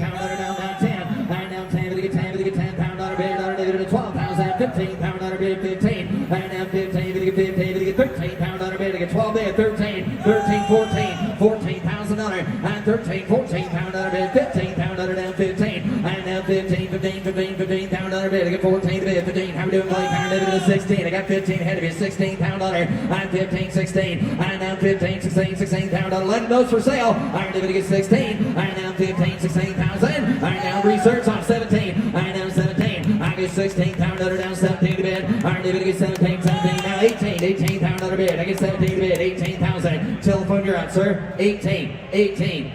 18, Jordy, all right, David, get 18, 20, down 20, down 20, 20,000, all right, David, get 20, all right, David, get 18, 20, all right, David, get 18, David, you want to get 19, 18, 19, 20, down 21, 21, 2, 22, 22, $22,000, all right, David, get 22, all right, David, get $22,000, David, get 22, and down 2, down 2, down to $22,000. Who's next? 21.5, now 22. 21.5, 22. Yes or no? 21.5 bid, 22, 3, and now 3. All right, David, get $23,000. Hit 3. All right, David, get 3 to bid, 3, David, get $23,000. Last call, 23,000. So $22,000. Next bracket. Hey, two strokes are hot, but the CB is still hot as well. Perhaps the bike that created the sport bike. And this is where prospective buyers will continue to check out the bikes. What do you think, sir? Are you going to place a bid on this sucker? Very possible, very possible. VIN checked out good? VIN checks out. That's It's a good. good-looking bike. 17,000 for the Indian Scout. Wow, good stuff. Plus Top the five. Norton. And we're heading upstairs now. It's getting tight. It is not easy to pick a top 5 here. Not easy at all. It's not, and you're forcing me to do all Hondas, and I've got a couple of surprises in my group here, so maybe we got to pick another Honda or two. Top 5 is on. Here we go. 1967 Honda 450. Clay, you got to help me out with the story. I'm not sure to call it a CB, not sure to call it a CL. Nobody does. What are we looking at here? All right, so this is a 1967 Honda 450D, as in desert, Super Sport. It's a transition bike. It may in fact be the rarest Honda there is. Wow. This bike began its life as a 1967 4-speed black bomber. And when they weren't selling, they refitted them with, I think it's 52 unique parts. The gas tank, the side covers, the ram's horn, the high exhaust on both sides, the Super Sport logos, different Kickstarter, the braced bars, the chrome rear tail light. All this stuff was unique to this bike to make it a scrambler, which was the hot ticket at that time. And then in the following year, in 1968, you got the true scrambler, right, with the high pipes on the left side. So this is a very, very special bike. I happen to run one of the 2 registries for the 450D, have one in my collection. They're hyper rare. They came in blue, they called it a candy red, but it's actually candy tone orange. Those were factory built bikes. And then the kits that were installed at dealerships were all a metallic silver. I actually have photographs of an original kit that has never been put on a bike. Piece of history. Clay, what do we think it's going to sell for? The base price on these bikes should be right about $25,000. One sold here last year for $25,000. I would say this particular example, because there's a couple of things that are not original, that it would probably bring at least $25,000, might go as high as $28,000. We shall see. So incredibly rare. Now, if you picked a bike this rare for $5, I can't wait to see the next 4. So let's go take a walk. Oh, he likes some rare. I'm talking only 316 produced for choice number 4. We are taking a look at a sport bike. It is the ultra rare 1990 RC30. Clay, how the heck did you find this thing? Yeah, is this crazy? I mean, they built so few of these, and each one was built by a small team at Honda. These aren't production line bikes, right? So it's like having a race bike built bespoke for you by Honda. This is the RC30, and that badge on the tail tells you this is an American version. The swing arm, which is absolutely unique, was licensed from Elf Racing. Everything about this V4 is absolutely unique, right down to the new frame design. This is a bike that evolved out of the VFR 750. Man, another rare one. I got a feeling I think I know how you like your steak. Huh? I like my bikes rare, just like I like my T-bones. Well, this one surely is. What type of value you think we're looking at here? You know, this is a bike that gets bought by a serious collector. Money may not be an object. I'm going to give this a $30,000 to $50,000 range. I could be way off on the low side. We shall see. I think, I don't know if you agree with me on this as well. We talked about the market softening a little bit, but we're seeing for the high echelon stuff, Right. those buyers are still out there. Right. When the market took its dip in 2022 and really slid, we saw prices of bikes and cars in general come way down. But the thing is that for the high-end buyer, for somebody collecting something this special, that's not the object, right? It's, do I have one? Do I need it? What's the condition? And you'll pay up for it. The interesting thing about the economics of all of this is that during recessions, investors buy stuff, bikes, cars, art, jewelry, watches, that kind of stuff. That's where they put their money into an appreciating asset instead of dollars or stocks, which might be depreciating during a recession. And a lot more fun than buying a Oh, stock. yeah. But I don't know if anybody out there is going to ride this thing. Somebody might be crazy too. Would you put a couple miles on it? Yeah, I'd put a couple miles on it anyway, I you know, in a love very it. quiet neighborhood. Hey, don't hide them, ride them. Here comes pick number 3. Well, let's see if I got my number right. You Yeah, gotta that's the good ride luck 'em. part. You gotta ride 'em. That's why I let Clay when I. I'm you sorry? know, Oh, that's a Friday bike. so much to see here, guys. Let's see what we can find. Now we're taking a walk back downstairs. I'll tell you, these bikes are all scattered throughout. There are gems. It doesn't matter what day, if it's a Wednesday bike, Thursday, Friday, Saturday, there are some great ones. So let's get this top 3 party started.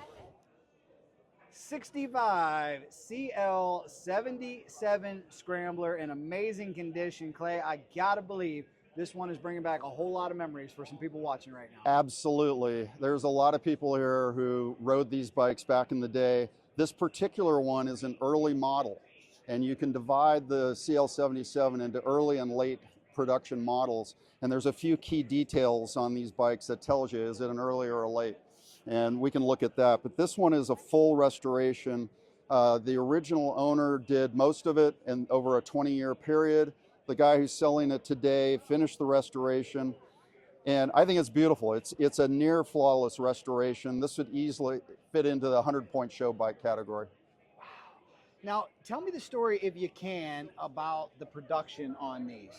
Okay, so when they say it's an early production, there's a few key details that we look at. For instance, these orange gaskets on the exhaust back here, in the later models, they're black. So to find these in this color is really amazing. When we look at some of the stuff down here, like the brake stay, it's chrome. The spacer on the rear axle has been chromed. All of this stuff around the brake has been chromed. Even up front, if you look at the brake arms and the disc and everything is chromed. On the later models, you'll see them, they're basically zinc or they're silver. Beautiful, great choice. Clay, we're down to 2. I know we are, but I'm going to ask you to stay with me on this bike for Okay, just a minute. let's hear it. There's a guy standing here who probably knows a little bit about this bike. Okay. Jack, this is Jack Stein, friend, and Very nice to we're at meet the ya. auction every year. Tell And me a little bit about this awesome bike. I just collect bikes, especially old Hondas, and that is a nice bike. As Clay said, it's correct, it's original. It's first year of the 305. It's a nice bike. What's it make you think of when you see that bike? Does it bring back sweet childhood memories? Come on, dude, I'm not that old. I was 2 years old when that bike was built. Well, hey, I didn't mean you rode it when it was brand new. Yeah, Like, so I rode a I lot of just bikes want from to the point out, 70s. I was already on mini bikes when this bike was brand new, so you I know, was 2 years old. I aged a little better. Well, you were super young. Let it be known, I rode a 75 Yamaha. I rode and one of them too. I had a 73 Yamaha. Well, I didn't see Nice. this world till 82, so you're a young man. I just want to, for the record, I was not calling you I old. had someone ask me previously at this auction, did you buy that new? And I'm like, come on, man. The bike was made before I was born. But no, that's a beautiful bike. That's, you know, you invest in something No. like that, you're making a good investment. It's Yeah. all correct and it's all in beautiful shape. And that bike won't go down in value. And all the bikes that I've been showing in my top 10 are investment bikes, right? And I think this is an excellent investment here. Good call, guys. Piece of So history. the big question, I think this particular example should go somewhere in the 13 to 16,000 range. I see them typically around 12. I've seen a few a little more than that, but this particular one I think is really high quality and should go at the low end 13, high end 16. That brings us to our top 2 Hondas. And please, guys, watching this, if you're a Honda fan, if you're a motorcycle fan, if you've had any of these bikes, if you know anything about any of these bikes, we want you to leave it down below. In fact, leave your favorite Honda down below. My CR guys, maybe, I don't know if Clay's a CR500, CR250 guy. We might have to get something for those guys out there. We'll see, but we are down to 2. Got to get you down for this one, 1973 Honda XR75. This may be a bit of a shocker for some people out there based on the high-end and valuable bikes that we looked at. But you know what, Clay? I love it because what did I always talk about with my late great friend John Craman? What drives this market? Nostalgia. Absolutely. How many kids grew up on one of these? This is a 1973 Honda XR75. You know it by the color with the red stripes. This is an excellent restoration. This is clearly a full frame off nut and bolt restoration. I think every collection, anybody who's serious, particularly with Hondas, would have one of these in their collection. The thing that I remember about this bike was riding it for the first time with Wesley Kilmer, Val Kilmer's little brother, back in the 1970s when I got to go out and stay at their house in Chatsworth and go ride on one of these. How about that, Clay, name dropping some celebs? Yeah, and what's really cool about this bike, and back in the day, you're not just reclaiming your childhood when you buy one of these, but you're also remembering what it was like if your dad or your uncle or your big brothers, they had bigger Hondas, right? They had the Enduros, they had the Elsinores. You could get one of these, just put gas in it and go. There was no mixing for a 2-stroke. It's a 4-stroke, just gas it and go. And think of there was a whole category of junior motocross created by Honda to get these bikes out there. And so there you were, 10 and 12 years old, out there racing with the best of them on a bike you bought that weekend. Great pick, Clay. What's going to go for? What do you think? Oh, wow. I was here one year when I was seeing these bikes in this condition selling for $12,000 and $14,000. Prices have come down, but it wouldn't surprise me to see this go for an excess of $10,000. Number one bike. He's not kidding either, because there is a huge market for those small bore bikes out there. What we're even seeing, and maybe what's missing from this list, is the monkey bikes, the Trail 50s. They're very popular as well. They really are. And I've restored the Z50M, the little tartan plaid seat mini bikes, the original monkey bikes. There were 2 versions before that, but that was the one that made it to France, Europe, and Canada. So you see a few of them around here, and those bring big money, but I haven't seen the little Z50s or monkey bikes much this year. Well, I know what we are going to see, and that's pick number 1. Let's go. And just so you know what I'm talking about, before we get to Clay's top pick, this is the aforementioned Honda Mini Trail out here. These are very, very collectible. Who remembers? Honda going to do 10 pounds and How about the legendary Honda CBX? What will sell for? 3, Honda 4, Honda going to do 5, 6, 7, 7 pounds and 8 pounds, another 9 pounds, another 10 pounds, another bid. 10, going to be 10, we're going 10, Honda going to do 10 bid. We got 18 pounds and 19 pounds out of bid. We got 18 pounds and 19 pounds and anybody else, last call. 18 to bid, 19 pounds, all right. So, 18 pounds of dollars. $18,000. That was a surprising sequence. That's pretty good.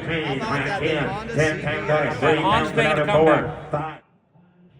And that leads us back upstairs to all the high echelon bikes. This one was actually downstairs for a while. We had to come back here though. They've decided to put it on display, and for good reason, because your number 1 pick, courtesy of Clay Baker, Moto Nexus, is a Honda 250 Dream from the year 1956? 1956, excuse me. Thank you, Clay. Wow. So this is an early Dream, clearly a very, very professional restoration.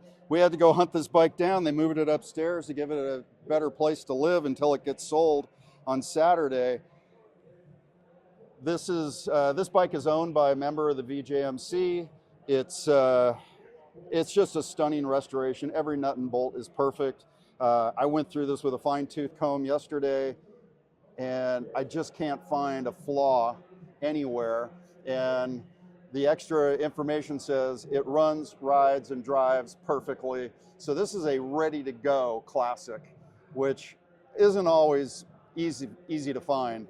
So I had to say it's really hard to look at over 1,000 bikes and whittle it down to one. But if I was collecting as an investment, which I do, this would be at the top of my list at the show today.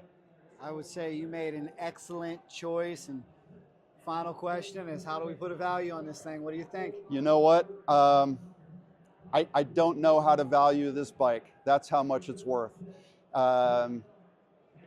It just depends on how badly two people want it. And so this bike could easily go in anywhere from the high 20s to into the 70s. I think I'm going to be really surprised by how much this bike brings, because this is a true collector's dream. Any chance Moto Nexus could be in on this? Nope, not this year. They're always for sale.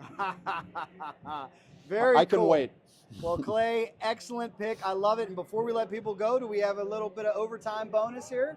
Yeah, I've got two bonuses for you. One upstairs, one downstairs. All right, let's go check out some overtime bonus, guys. Let us know what you think about this #1 pick, this rare 1956 Honda 250.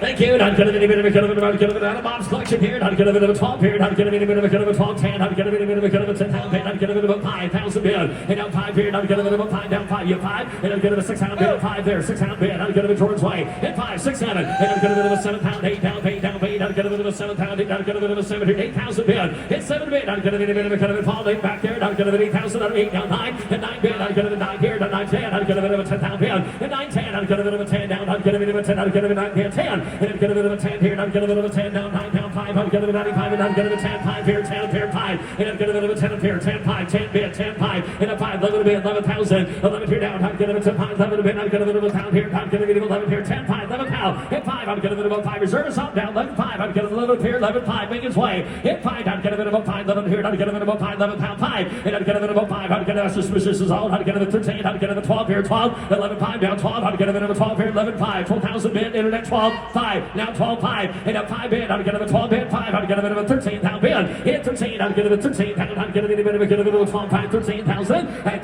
13. I'm gonna be a 13. Brian's way 13 pound bid. And a 5 13 5. I'm gonna be a 5 bid 13 a pair 5. Hit 5. I'm gonna be a 5 bid. I'm gonna be 13. I'm gonna be a 5 sir. And a 5 bid. I'm gonna be a 5 for 5. I'm gonna be a 5 13. I'm gonna be 13 5. Sold 13. Sold 13,000 Megan. Now I'll bring T170. Everywhere you look in this place, you'll find more and more motorcycles. No, it's not a Honda, but we got to put this 1974 Norton Commando on here. Honorable mention, strong bike. Clay, tell me about it. Okay, so I want it bad. I want this bike in my collection. This bike was built by Colorado Norton Works in Boulder, Colorado. It is a full nut and bolt custom bike. Everything about this bike is unique and custom, but it is a Norton through and through.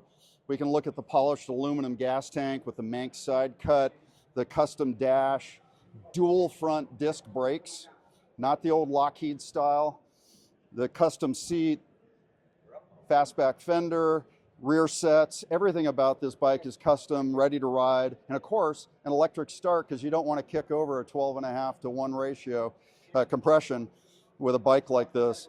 This is going to be a performer that's great to ride, that you can love for years and years. I would love to have this in my collection. Does that mean Moto Nexus is in on this one? Maybe. Okay. We won't tell Laura at home about that. I have a Norton Commando in my collection, a 1972 with a combat motor, very rare, triple numbers matching.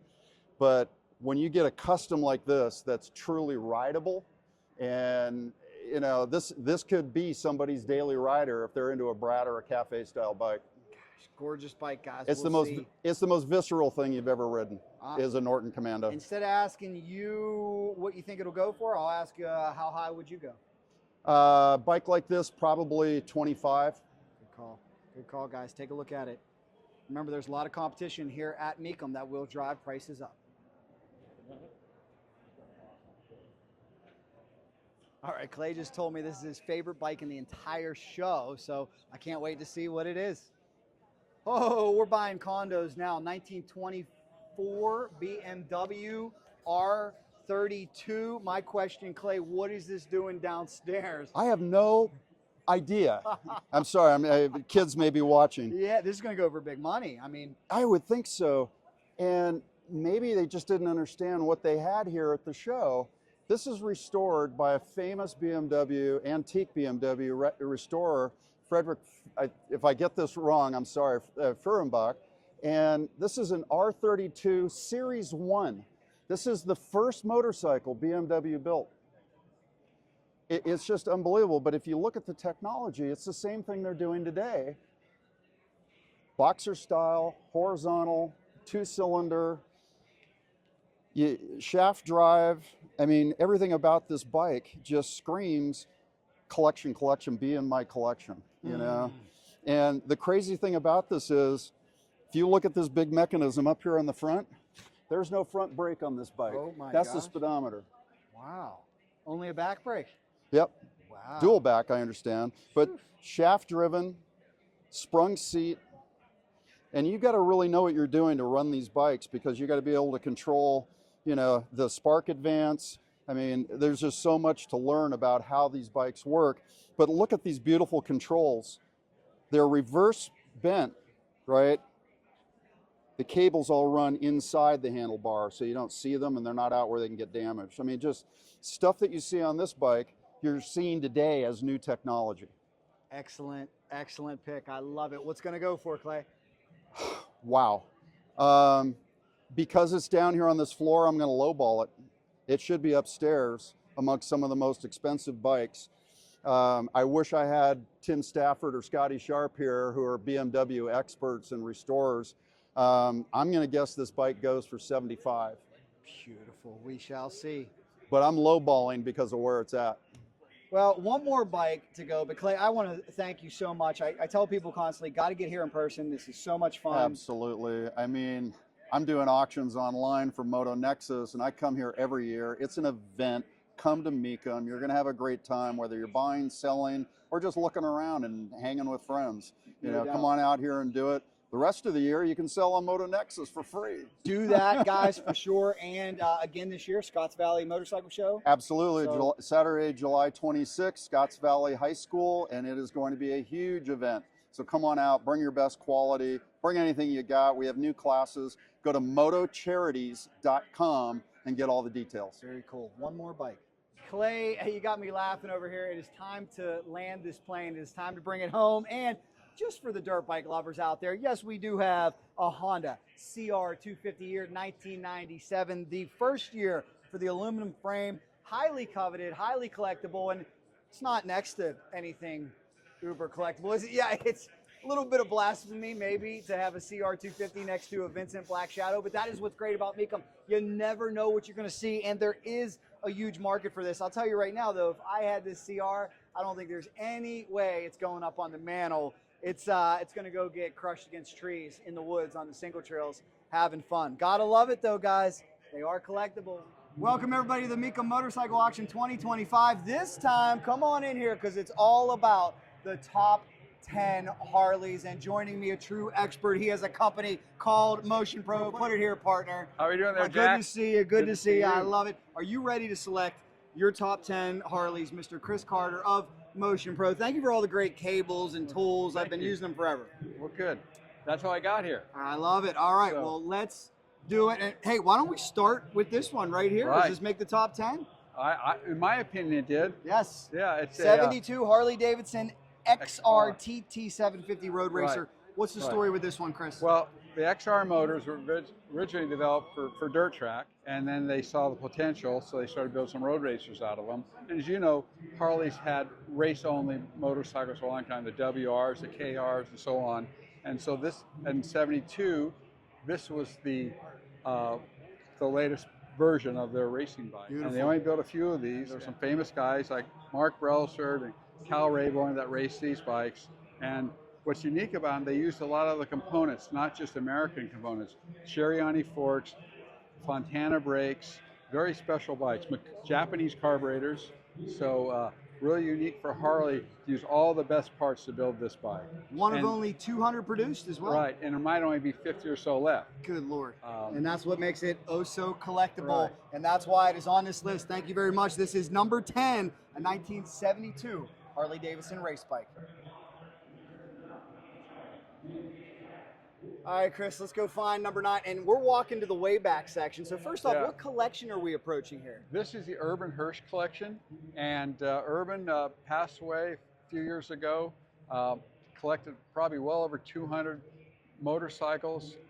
He really loved the early bikes, the teens bikes, and he rode a lot of these bikes. But he's kind of all over the map. Like, you know, there's a Nimbus, which are made in the Netherlands. This is a Scots Flying Squirrel, some early BMWs. All right. A nice Harley Davidson, I think it's a 1914. Is that number 9, or are we not? No, we're not to number 9 yet. All right, take me to number 9. I know he has carefully selected this. So awesome to have Chris Carter from Motion Pro along with us. And guys, let us know your picks, your list, your favorite Harleys down below. Compiling a top 10 here at Mecum is not easy, but that's what's great. It's subjective. Everybody's top 10. We've done top 10 Kawasaki's, top 10 Suzuki's, top 10 Hondas, but now Chris Carter's top 10 Harley Davidsons. We're on our way to find number 9. This one's going to be a twofer, 8 and 9. I told you we're going way, way, way back because number 9 is a 1911 Harley Davidson single, and number 8 is going to be a 1912 Harley Davidson Model 7A single. Chris, I know that you got a couple years on me. You still look like a young man, but this is way before my time. Why did you pick these bikes? And my time too. And your time too. Jack. That's right. Well, this is when they're making the transition from bicycles to motorcycles. You know, these are single cylinder bikes. In fact, you notice they don't have a drive chain. They use a belt. And belts were used back in the old day to run machinery. So, but look at all the detail in these bikes, all hand painted. This is all painted by hand. So guys in the factory learn how to pinstripe, and they would do hundreds of fenders every day probably. Now, I do see a chain here with the pedals, so was this an option to also ride it as a bicycle? No, that's how you start the bike. That's now, how you start it? You pedaled it to get it going and engage the clutch, engage the belt to turn the motor over. Wow. We have come a long way, haven't we? And the gas and oil would go on this side, and back in those days, Jack, it was total lost oil. The oil would just run through the motor with a pump and drop on the ground. So you might get, you know, maybe 400 or 500 miles out of a quart of oil. Truly amazing. And then it looked like, I mean, they made some big changes from 1911 to 1912. Settle things, yeah. And also, I need to tell you about these tires. These clincher tires, there's an inner tube in there, but the air pressure holds it on the rim. You get a flat tire, the tire comes right off the rim. So you got to be on your game. I love it. It is Chris Carter's pick for the number 9 and the number 8 Harley Davidson here. I love it. I got a question for you. We'll save the answer till we get to our next bike, but I want to know how you're able to verify total authenticity, being that these bikes are so old. But think about that for a second as we walk to number 8. I got a feeling we're going to look at another old one here. I'm sorry, number 7. Oh, and I was right. I was right. This is a 1914 Harley Davidson twin. Very similar. We can tell you love your old Harleys. So let me lead off with that question. We unfortunately know in this market there can be some guys out there that create knockoffs, copies, fakes. Right. Being that none of us were around in 1914, how is this stuff verified? Well, it's for me, listening to old timers that know these bikes. There'd be subtle things like and there's nothing wrong with it, like repopping these forks. On genuine ones, this angle here is sharp. Some of the aftermarket ones, it's curved. Those little subtle things like that, you know, only the select guys that really know these bikes know those things. And all the, up until 19, I think 18 or 20, they only use nickel plating. So if you see an early bike with chrome, it's wrong. So there's just, and now the last year, we talked about pedals before, to start the bike. This bike has a 3-speed transmission. This is the first year they actually had a transmission behind the engine. Prior to that, they might have a 2-speed in the rear end, almost like the old bicycle. You put the bike in the high and the low gear. So this is very unique in that Harley was the first production company that put a transmission behind the engine, and it's a 3-speed. So you still use the pedals to start it. Gosh, guys, piece of history. It is cool. We're getting an education today. It is Chris Carter's pick for his number 7 favorite Harley Davidson here, 1914 Harley Davidson twin. I'm really excited about 6. I know it's one of my all-time favorite motorcycles. Super rare. We're going to stay with our race theme, maybe an evolution of what we saw first. Are you guys ready for this? Pick number 6. We're going to go all the way to the year 1994 for this Harley Davidson VR1000 Racer 60-degree engine. This bike is so special. This bike is so rare. Chris, what do you think of when you see this baby? I think of a lot of money. Harley put lots of money into this program. They were not that successful because of the competition, but it's a very unique bike. They built very few of these. Harley had a full-time road race team, which they hadn't had in years, and they came out with this bike. Perimeter frame, you know, all the modern technology for the day. So it's a very unique bike. Very few of these are out in the public eye. So in my opinion, this is a great bike to have at the auction. Yeah, we got the estimate at about $150,000, I think. Do you think it will meet that? I bet it might exceed that. Wow.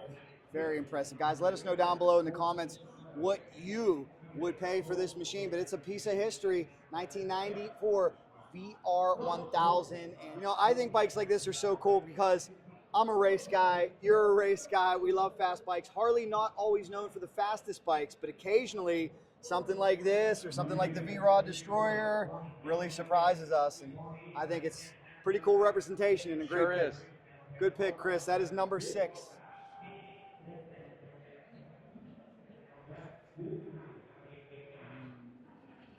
We're mixing it all up, and that's what's great about this list. We're going way back for pick number 5. It is in 1920. Harley Davidson WF Sport Twin, less than 5,000 of these ever made. And what's really unique and special, take a look at the engine, Chris. A lot to talk about here on this one. Why'd you pick this one for number 5? Well, it's a boxer style engine, front and rear cylinders. You see there's a carburetor here, and traditionally Harley's always known for a V-twin. But look at, there's a barrel here and a barrel in the back. And so it's so unique. And the way it's all, the carburetor's here and the manifold goes around, all this plumbing, the transmission is up on top. It goes to an exposed flywheel here, like a Moto Guzzi, and then closed chain. And it has a pedal, but it's just one-sided for Kickstarter. 1919, Harley went from pedals to Kickstarters, but they still retained what looks like a bicycle pedal. Wow, very, very cool. You know, it's funny, and now I look at where e-bikes are today, pedals and electric motor, and it's almost like a return to where we were with pedals and a motor. And one thing we hadn't really talked about, Jack, on all these early bikes is you have 2 hand controls. You have a throttle on this side, and on this side is a spark advance, so you can retard and advance the timing. So you have to listen to the motor, like pulling a hill, to adjust the timing, retarding or advancing. Thanks so much, Chris. Another great representation. Pick number 5, 1920, Harley Davidson WF Sport Twin. Pressure is going to be on for these next 4. Mr. Motion Pro is on the hunt. Hope you guys are loving this. 4 big Harleys still coming your way. And like I said, if you get a chance to ever come join us at this auction, please do. Come say hello. I never miss it. I have fallen in love with this event. What else are you going to do in January, February? It's freezing everywhere else. Get to walk around a bunch of cool motorcycles and take your shot at owning pieces of history. Pick number 4, 1939, Harley Davidson EL Knucklehead, hence the name. But for those who do not know and do not understand why this motorcycle is called a knucklehead, Chris, why don't you tell us? All right. Hey, everybody. Knuckleheads. That's not me or Jack. Sometimes. Could be me. So if you look at this, the shape here where the covers are over the rockers for the valves, the push rods are here, and this goes, and it looks like a knuckle. So they call it, and the mechanism inside is this covers, and this is a pivot points for each of the rockers for the valves. So there's a push rod engine, but it's called a knucklehead. They made knuckleheads pre the Second World War, and I think up until the early 40s, mid 40s.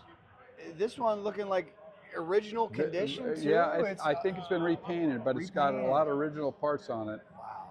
And that's one of the challenges is what's real and what's not. What's reproduction? We see it in the Japanese market all the time. If you can prove something is original, it's the old cliche, it's only original once, but it's kind of like right now for a Z1, you can buy almost everything outside of the frame and engine cases. So I tell people, if you're barn finding, if you're hunting one of those bikes and that's what you find, well, there's a lot of parts available now, more than that were available in the 70s.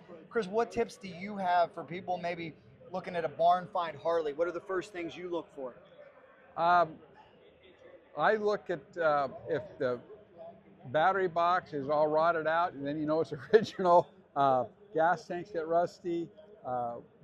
If the frame is straight, and that's hard to tell and take it all apart, you can kind of sometimes line the bikes up, the forks and everything. But you know, anything can be fixed. So you try to fix original parts if you can. Well said. Only original ones, guys. Beautiful pick for Harley Davidson, number 4. 3 to go. And yes, there are some newer Harleys here as well, but I really like where Chris is going. He's going for these old, incredibly valuable Harley Davidsons. This is history from the motor company. Oh my goodness. And Chris, this is not a repeat. It is a second consecutive time Chris has picked a 1912 Harley Davidson single X8, but quite a bit different than the one we saw moments ago, because take a look at the patina, the aging. Chris, don't tell me this bike is a 100% survivor from the year 1912. It sure looks that way. To me, these look like original tires, or original period tires. You know, they could have been changed over the years, but those are old tires. And here's what I want to know. We see rubber from 20 years ago starting to get rotted and dry rotted and cracked. How does rubber survive from 1912? I'm sure they put some tires on between 1912 and now, but these are old tires. Old tires. I wonder if there's any tricks to preserve them. I think it's just the luck of the draw. Shoof. So here again, this is a belt drive, but you started with the pedals. It has a rear brake only. This is a single cylinder, but it's the correct carburetor. This is a very original bike. The original seat, you can just see where it's been repaired over the years. All this patina, these are all original. Everything is just, this is a real barn find. It really is. It's exactly. It even has a tire pump. Wow. What do you think this one's going to go for? I don't know what the Mecum estimate is over here. There's folks here that like bright and shiny, and there's folks that like original bikes. This will probably go over $100,000. I think this will be much more valuable than the one that's restored, and that is interesting because let's say a museum or a bar, somebody was going to buy one, they would probably lean towards the restored jewelry. Right. But the historian wants it's even more rare when it's in this condition because, again, that cliche, it's only original one. So Chris, let me ask you, if you could have one sitting in the showroom of Motion Pro, would you go with restored or unrestored original? Well, for me, I'd love to have an unrestored that belonged to some famous racer, but that's me. That's you. Well, maybe this one could be yours. Could Motion Pro potentially be in on this one? I don't think so. We're gonna have to talk to the accountant, make a call, and see what happens. We'll look at the Mecum estimate on this one. I think it's expected to go well into the 6 figures, as Chris said. It is pick number 3, a 1912 Harley Davidson single X8. When I come here and I hear a Harley expert like Chris Carter say, I've never seen one of these before, you know it's going to be on the list. Number 2 is a 1941 Harley Davidson TA Knucklehead Trike. My goodness, Chris, if you've never seen one, what's the story here? I don't know the real story, to tell you the truth, Jack. I mean, this thing's so rare, in my opinion. I mean, we thought three-wheelers are all Japanese, other than, you know, the service cars. And service cars were designed for gas station work, but this is a knucklehead. I mean, guys would kill for that knucklehead motor, but this thing is so rare. Look at those big tires, the flotation tires. This thing's unbelievable, but it's the same deal. It's got a throttle here and a spark advance. It's got, the front brake is on this side. That would take some getting used to, Yeah, huh? well, back then. But yeah, it's just extra large gas tanks. You know, this is totally unbelievable. Looks like it's totally unrestored, real original bike. It's awesome. We'll have to see what the tag says here too. If it was involved in combat, it is one of only 18 produced, only 7 known to still exist. That's probably why you haven't seen them.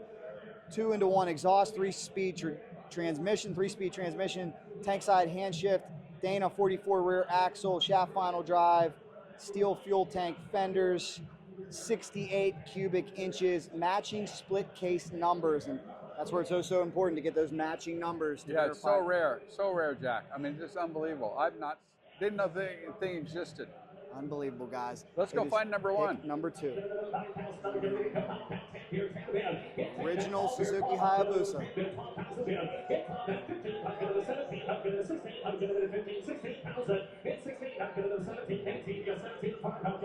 Less than 5,000 miles on that 1999 Hayabusa, guys. Look at the collectability.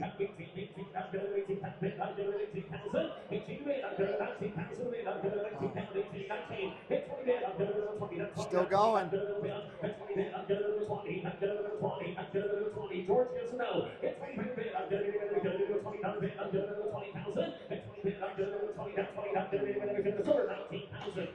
$19,000 for an original Hayabusa, Mr. Chris Carter. You like the Busa? Love them. Who doesn't? That's impressive. $19.99 for about the same price you could buy a Gen 3 for. Let me know what you guys think down below. That's the Gen 1. It started it all. $20,000 here at Mecum Motorcycle Auction. They were about $10,000 to $99. We are down here on the floor, so you know we must be getting serious for Chris Carter's number 1 pick. Pick number 1 down here on the floor. Beautiful, shiny. If you like new Harleys, sorry this video wasn't for you. We're paying homage to the historic ones. 1937 Harley Davidson EL Knucklehead. Chris, tell me about your number 1 pick and why. Well, the reason I like this bike so much is the paint job. Now, this has been repainted, but it's such a unique color. It's a factory color. The bike is mechanically perfect. I know we already talked about knuckleheads, but this is the cream of the crop. It's beautiful. Gosh, great pick. Now, you would think it might lose some points for custom paint, but you're just saying, hey, I love the color, right? Right. Well, the color and the model. And this particular one's a pre-war, so you know that's something there. It's got 37.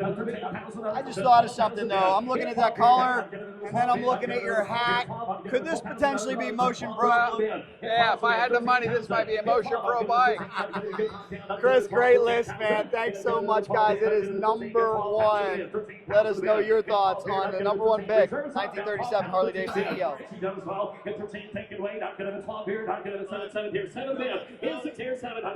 You know, Chris Carter picked it as number 1.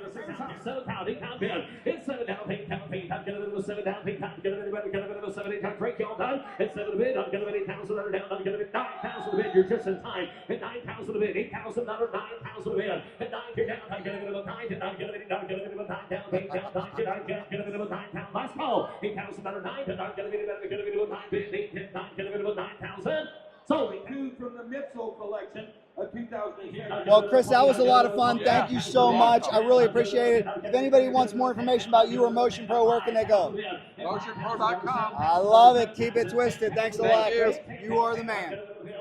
Before we go here, I'll give you some bonus picks, guys. How about a 1940 Harley Davidson custom chopper? Look at this thing.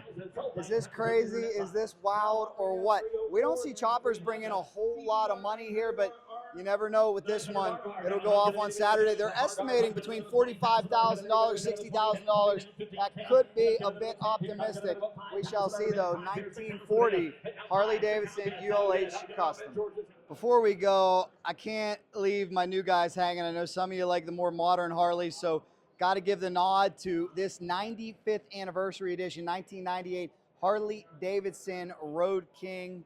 Take a look. Very, very original. 100th anniversary edition seems to be holding value. 95th holding value as well. And that is what's so cool when you come here to the Mecum Motorcycle Auction. You see all different years, all different genres. This one, the 95th anniversary version. We'll go back 10 years from our previous bike, 85th anniversary edition, 1988 Springer Softail. Good long line of Harley Davidsons here, ready to hit the auction block. Like I said, if you've ever had any of these Harleys, if you've ever ridden any of these Harleys, I want to hear about it down below. And guys, we'll bring it home with this 1953 Harley Davidson Model K. I told you, you see it all here. Well, again, please leave me your thoughts, your comments down below. I want to know your favorite Harley Davidson of all time. What's your list look like? And get here next year if you can and see us in person. Welcome back to the 2025 Mecum Motorcycle Auction. We've got a fun one here, guys. How about the top 10 dirt bike restorations? Look at this amazing Mako. Who does this belong to? Mr. Clark Jones of No Lean Suspension. We're going to try to catch up with him in a little bit, and he's going to help me out. But, you know, it's not just about street bikes here. It's not just about race bikes. It is about old school dirt bikes. It's amazing how collectible some of them are getting, even some from the 90s. Let's go see what we can find. And there's my main man, Clark, No Lean Suspension. So good to see you, man. You ready for a top 10? I want to do your top 10 best motocross bike, dirt bike restorations. Let's go find them. Okay. See a lot of diversity here, all different years, and maybe some motorcycles you've never even seen before. I've never seen one of these. It's a 1973 Monarch 125 MX. Clark, this is a rarity. I'm so glad we have an expert like you. Tell me why you chose this as pick number 10. Well, I chose this bike.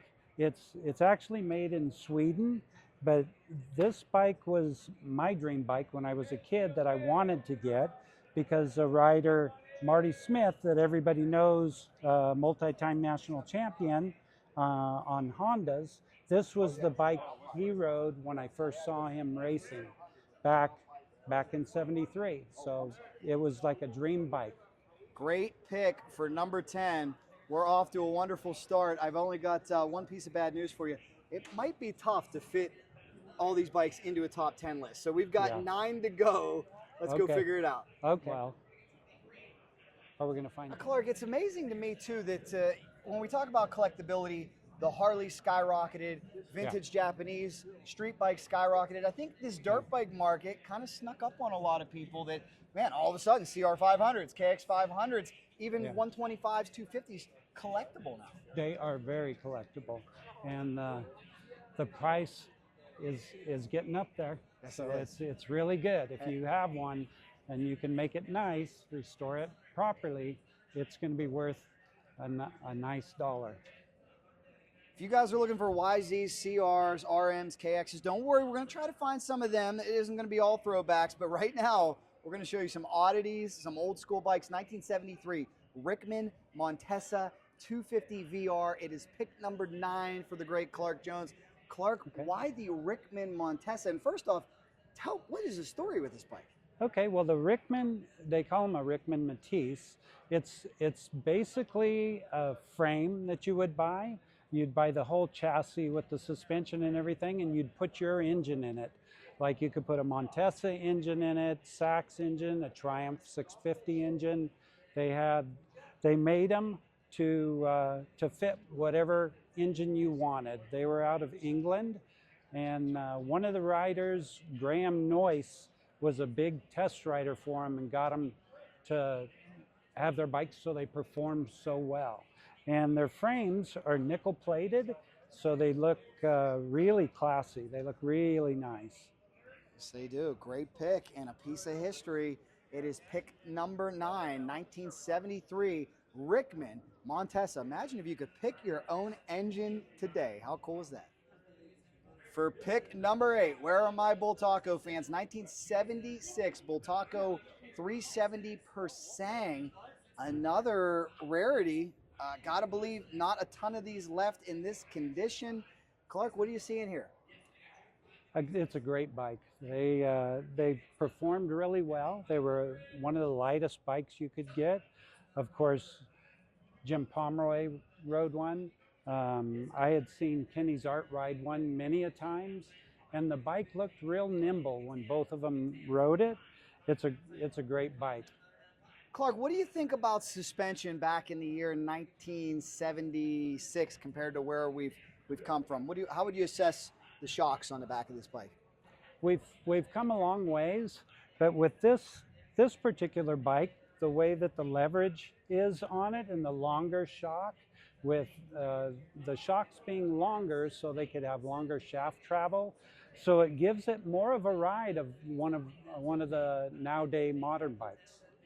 Pick number 8, a great one, Bultaco 370. Man, oh man, are we going deep? Are we finding the rare bikes here this weekend? How about a 2003 Cannondale X440? Yeah, where's the RMs? Where's the YZs? We are going away from the mainstream niche bikes. This one, what do you know about this machine, Clark, as your number 7 pick? Well, the Cannondale was made by the Cannondale Bicycle Company. The man behind it, the engineer and racer, was Mike Guerra, a professional motocross racer. He did all the testing. He did the majority of the designing. The bike has a lot of unique things, like the way the exhaust comes out of the back of the cylinder, like the Yamahas, like the new Yamahas. And it had a lot of little things that were really unique, but the whole package didn't work as well as the company wanted it to. But it did come with Öhlins suspension, front and rear, and it was a cool bike. A lot of the people that buy unique stuff would buy this bike, not the regular racer. So it performed well, but it was not one of the top bikes. Cool bike though, guys. It is pick number 7, 2003 Cannondale X440.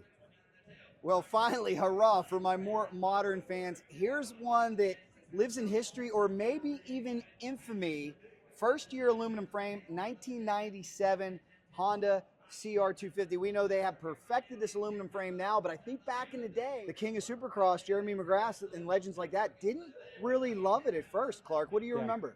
Yeah, they didn't at all. They the frame was too rigid for them. You know, you hear when you're watching Supercross now on the TV, they talk about the new frames. They're adding more braces and stuff to make them more rigid, but this frame was really rigid. And this frame is the reason why Jeremy McGrath left Honda and went to Yamaha.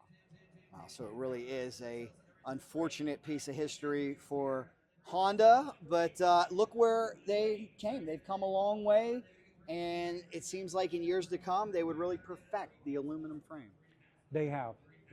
It's great. Now, Jeremy, when he was riding the Hondas with the steel frame, he used the same steel frame for, I think it was 3 seasons when he was with Honda. Beautiful bike. It is pick number 6, piece of history. First year for the aluminum frame, 1997 Honda CR250.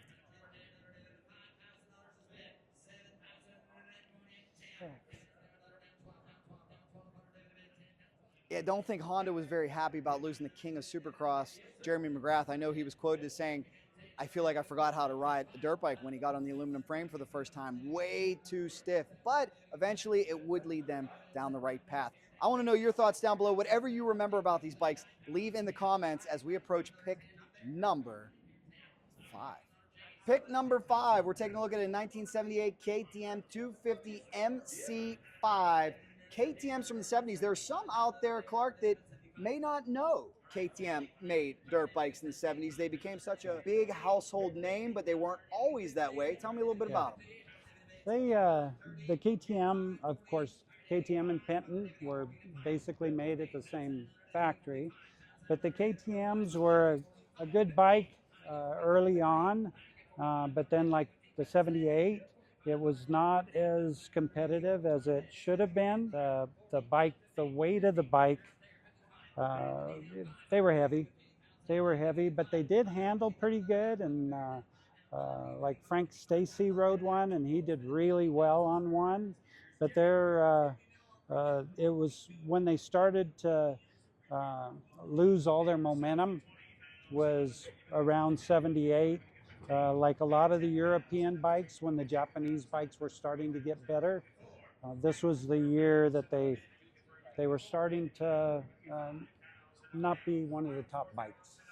So they were headed for a little bit of a downturn and then much prosperity, and then here we are in the year 2025 wondering, will KTM be okay now? Yeah. Things really come full circle. What do you think? They're going to be okay? I think they're going to be fine. I think it's just it's a big hurdle they've got to do, but they're going to be around forever. Let's hope so. We don't want to lose any great manufacturers. No. 4 more great picks to come.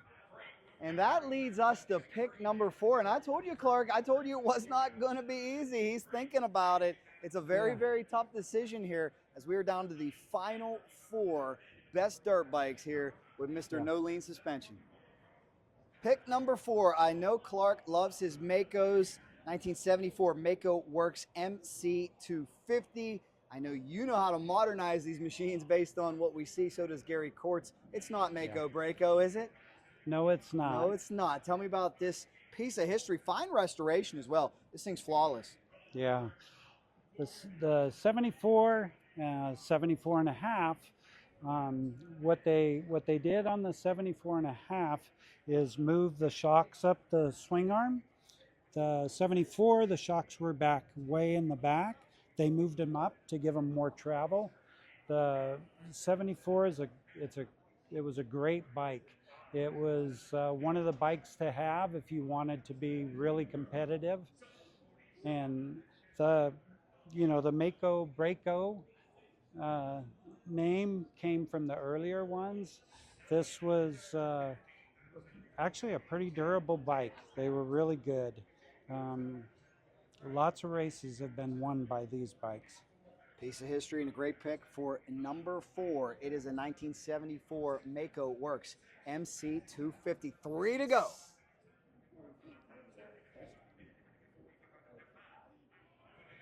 Clark is breaking my heart because he's passed on this 1983 CR125 that I'd love to cover, but we told you it's not going to be easy to make Clark's list. No, it's not.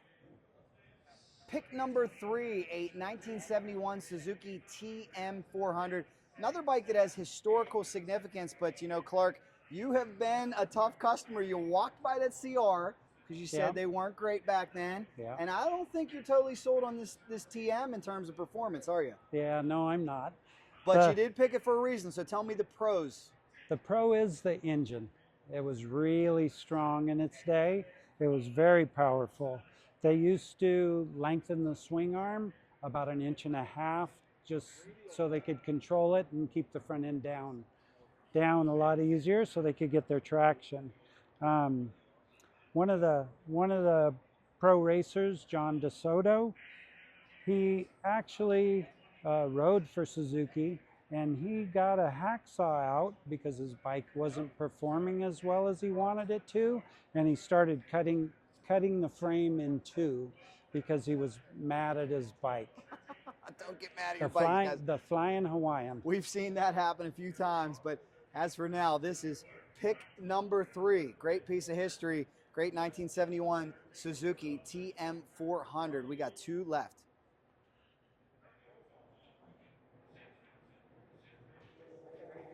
Two more bikes to go here. Really hope you're enjoying it.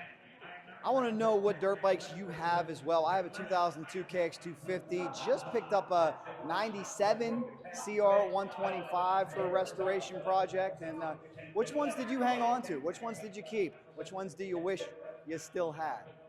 I know that this Bull Taco has kind of caught the eye, but I don't think that one's going to make the list. Down to 2, 1978 Yamaha YZ400E, and full disclosure, let's get it out there, Clark. This was not your intended pick. We couldn't find your intended pick. Sometimes at Mecum the bikes get shuffled, but this one we'll give it the nod via default. But you actually wanted to go with the 250, right? Yeah, the 250A, 74 250A. That's a special bike to you, right? It's special because my father-in-law and my brother-in-law basically designed it, tested it for Yamaha, and my brother-in-law is Gary Jones, and as we all know, he was national champion on basically that bike with the straps to hold the tank on. So it was very unique, and that was going to be my pick, but we can't find the bike. We can't find it. We looked. Let's hope it wasn't stolen. I doubt that, but some of them have already gone home. Some of them are being sold. But this one, not a bad substitute. What do you think of when you see this big old Yamaha 400? Actually, the first thing that comes to mind when I see it is Rick Burgett. He was 78 national champion on a 400 Yamaha. How about critique the suspension for me if you could?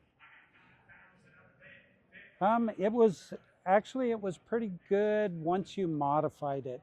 The bike was very soft and kind of porpoised everywhere, but once it was modified, it actually worked pretty good.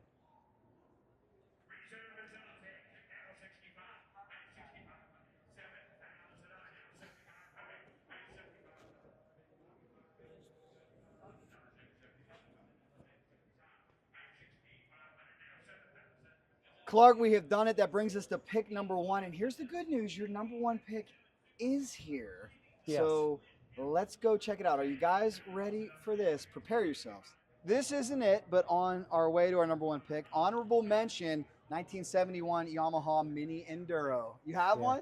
Yeah, I have one. The Mini Enduro is a great bike. It was basically a replica of like the DT1, AT1 Yamahas that everybody, before they had the dirt bikes you could get from Yamaha, they did have an enduro type bike, and this was basically a mini replica of the one you would make a race bike from. Very cool. $5,000.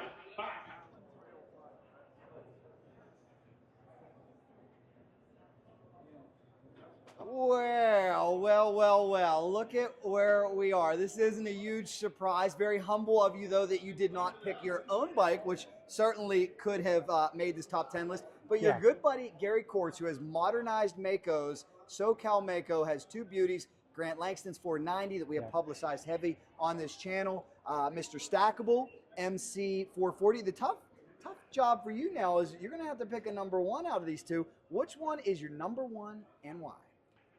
Of course, it's the 81 490 Mecum. 1981 Mecum 490, modernized Mecum as well. Yeah, modernized. But the bike itself in 81 was actually ahead of its time.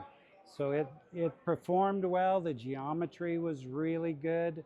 The engine was smooth and strong. It was ahead of its time in that day, and it's still a good bike. It would still be competitive in the modern bike class. Especially with what Gary's done to it with all the new billet parts. What happened to Mecum? Why are they not here anymore? They just, after 81, they just didn't progress as much as they needed to. And that's when all the Japanese bikes were all hitting, coming to market. So the Japanese bikes were less expensive and basically they were better. So they just went down from then and they didn't progress like they needed to stay up with the market. Any chance Mecum ever comes back? Any chance somebody ever brings that brand back? I don't know. I was hoping that somebody like the KTM brand would bring the Mecum name back. Would have been fun. That would be cool. Weren't there rumors with Beta? There was rumors. There were rumors that they were going to bring the Mecum brand. Look at it. Gotta love Gary. This is not a show bike. It is raced often. So cool. Great pick. Clark, I want to thank you so much. I want to shake your hand. That was awesome. 10 great picks. Really hard to narrow them down at a show like this. It is. And there were some of the bikes that might have been in different order, but those 10 bikes were bikes that stand out in my mind from back in the day.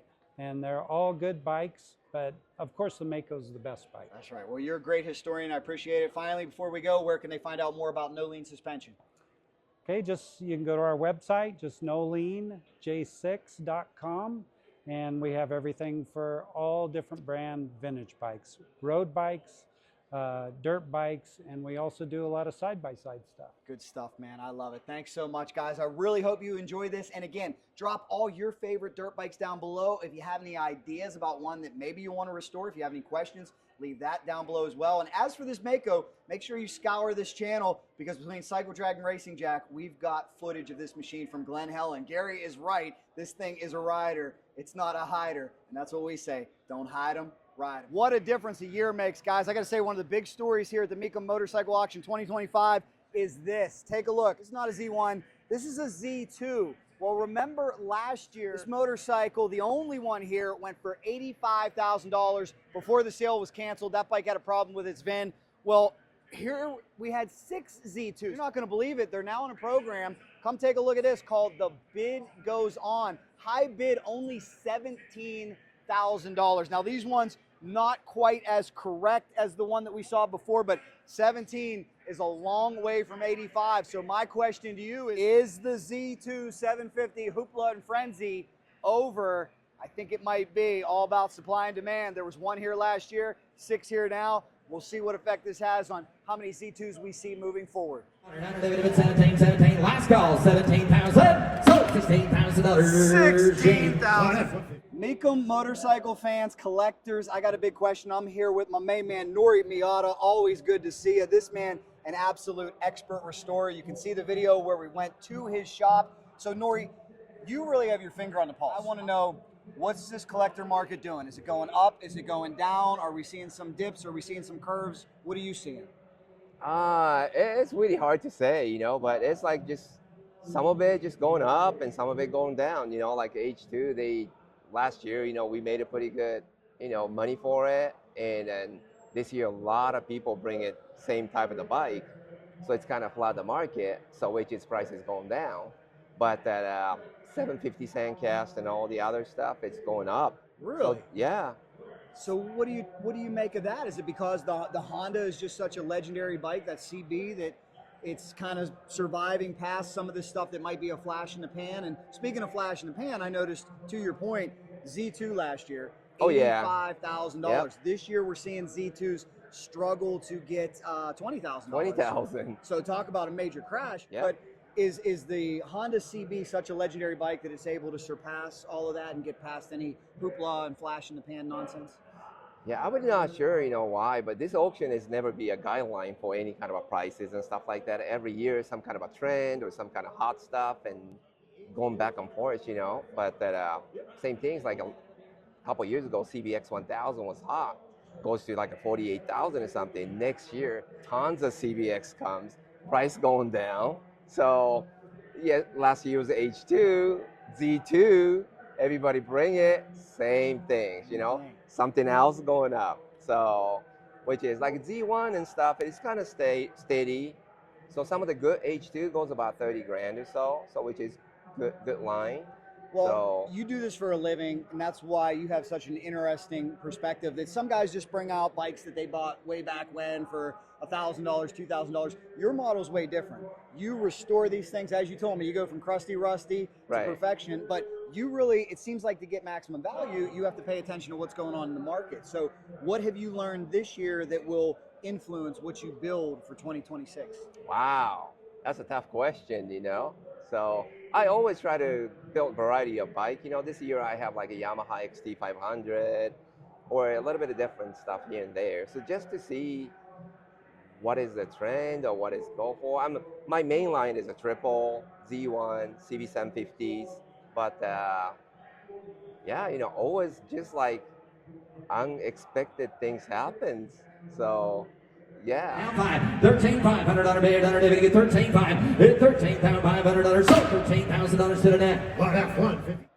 Pleasure to be joined from one of our young sellers, Andrew Knoll. You've sold a ton of bikes in your day, your young day. How old are you? I'm 27. Oh, dude, you're awesome. How many bikes do you think you've sold? I've sold about, since I started when I was in high school, I probably sold about 100 motorcycles. Very cool. Okay, so you have your finger on the pulse as well. Yeah. What's your impression of what we're seeing this year in terms of market trends with this collector market? I think we saw a bit of a dip last year. I think things are coming back a bit stronger right now.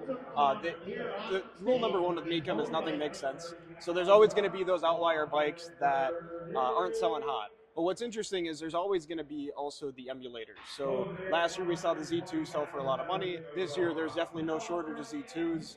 So you have a little bit of a crowd that's following what was hot, trying to maintain it. And then you have a couple guys that are going to bring random stuff that just does great, like the Radian, and really is looking hot. So it's really hard to tell. You kind of just got to watch the average over time. It seems like a good market right now. Speaking of the Radian, what was the story with that? I'm hearing some people say, hey, that was a $2,000-$3,000 bike shot to the moon. What, was it two rich guys having a duel, two friends jousting each other? What in the world happened? That's a great question. I didn't get to see who was bidding at the time. I didn't know if there was an online presence or a public presence. It'd be really interesting because I know in the history I've seen a lot of bids here in person, but I wonder how much the online presence kind of takes that over now and if we're seeing a little more of that here with some of these bikes. Question for you, because you're young enough, that I had a really smart guy at dinner yesterday tell me that this is not investing. He said, you want to make money in investing, go put it in the market, you'll do much better. This is a passion project. However, there are people out here that try to flip year after year. Is the flip game alive? Or if somebody as young as you are you looking maybe what a motorcycle will be 5 to 10 years down the road? So what I really try to do is I can maximize the value of a bike, but what that means is you need to understand where the market's at. So I'm never going to buy an existing bike and try to turn and burn that existing motorcycle. I'm going to buy what I like and hang on to it. I want to buy it right so that if I ever need to sell it again, I can get back out of it.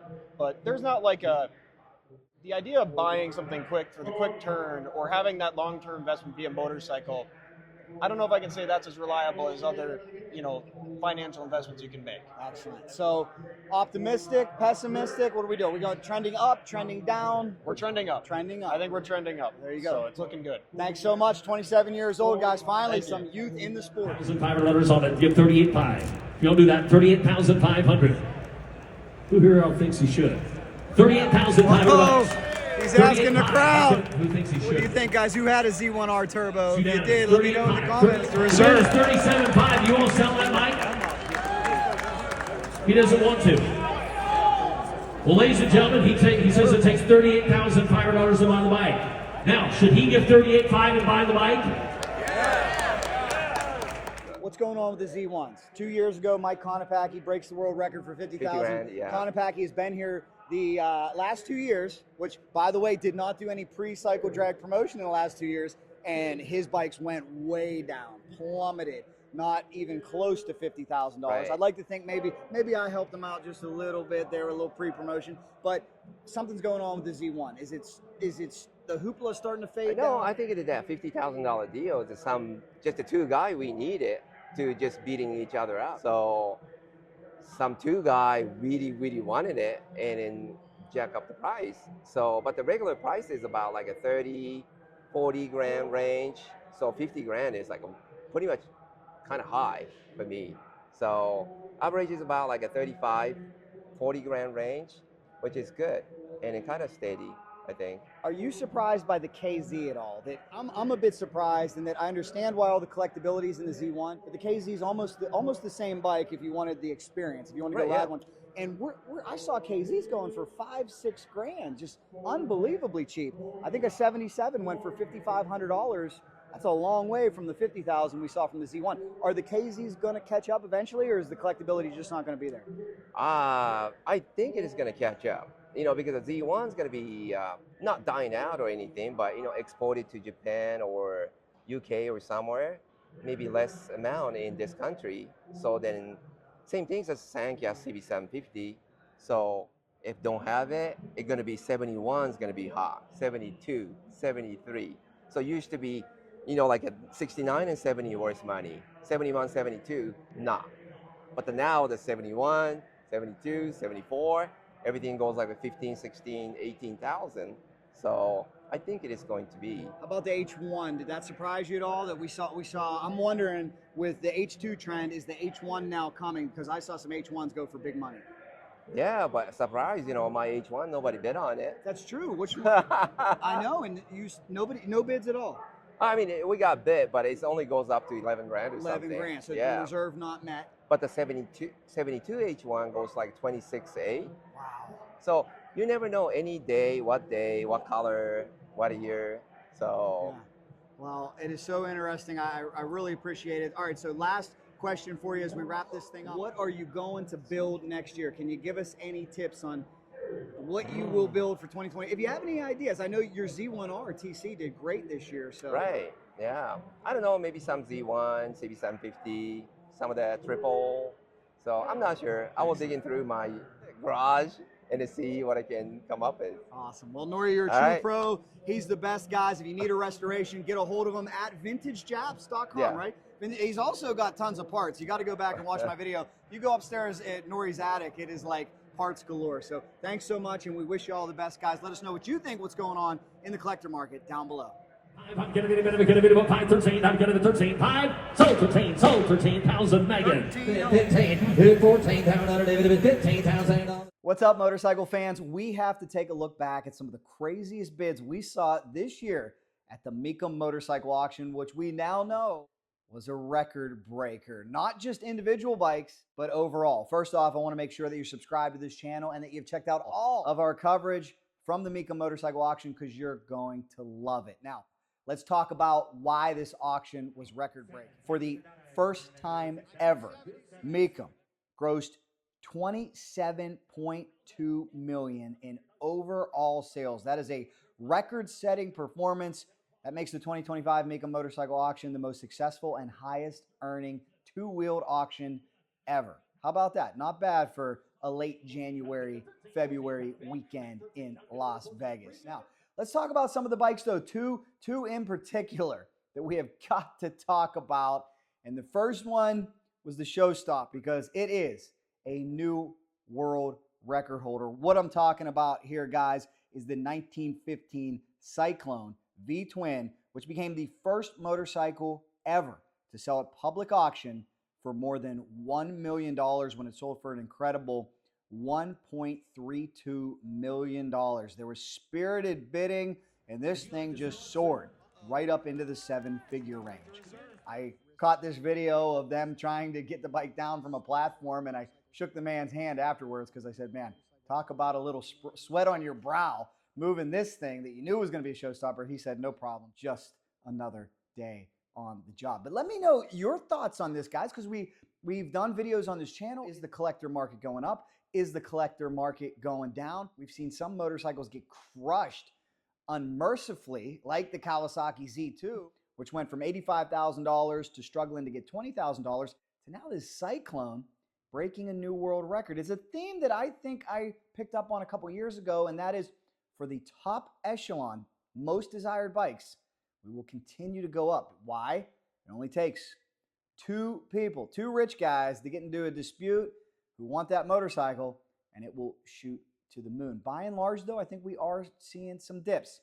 I'll tell you where we're not seeing a dip, and this is another crazy bid because everybody had their eye on the Crocker V-Twin. This thing went for $880,000.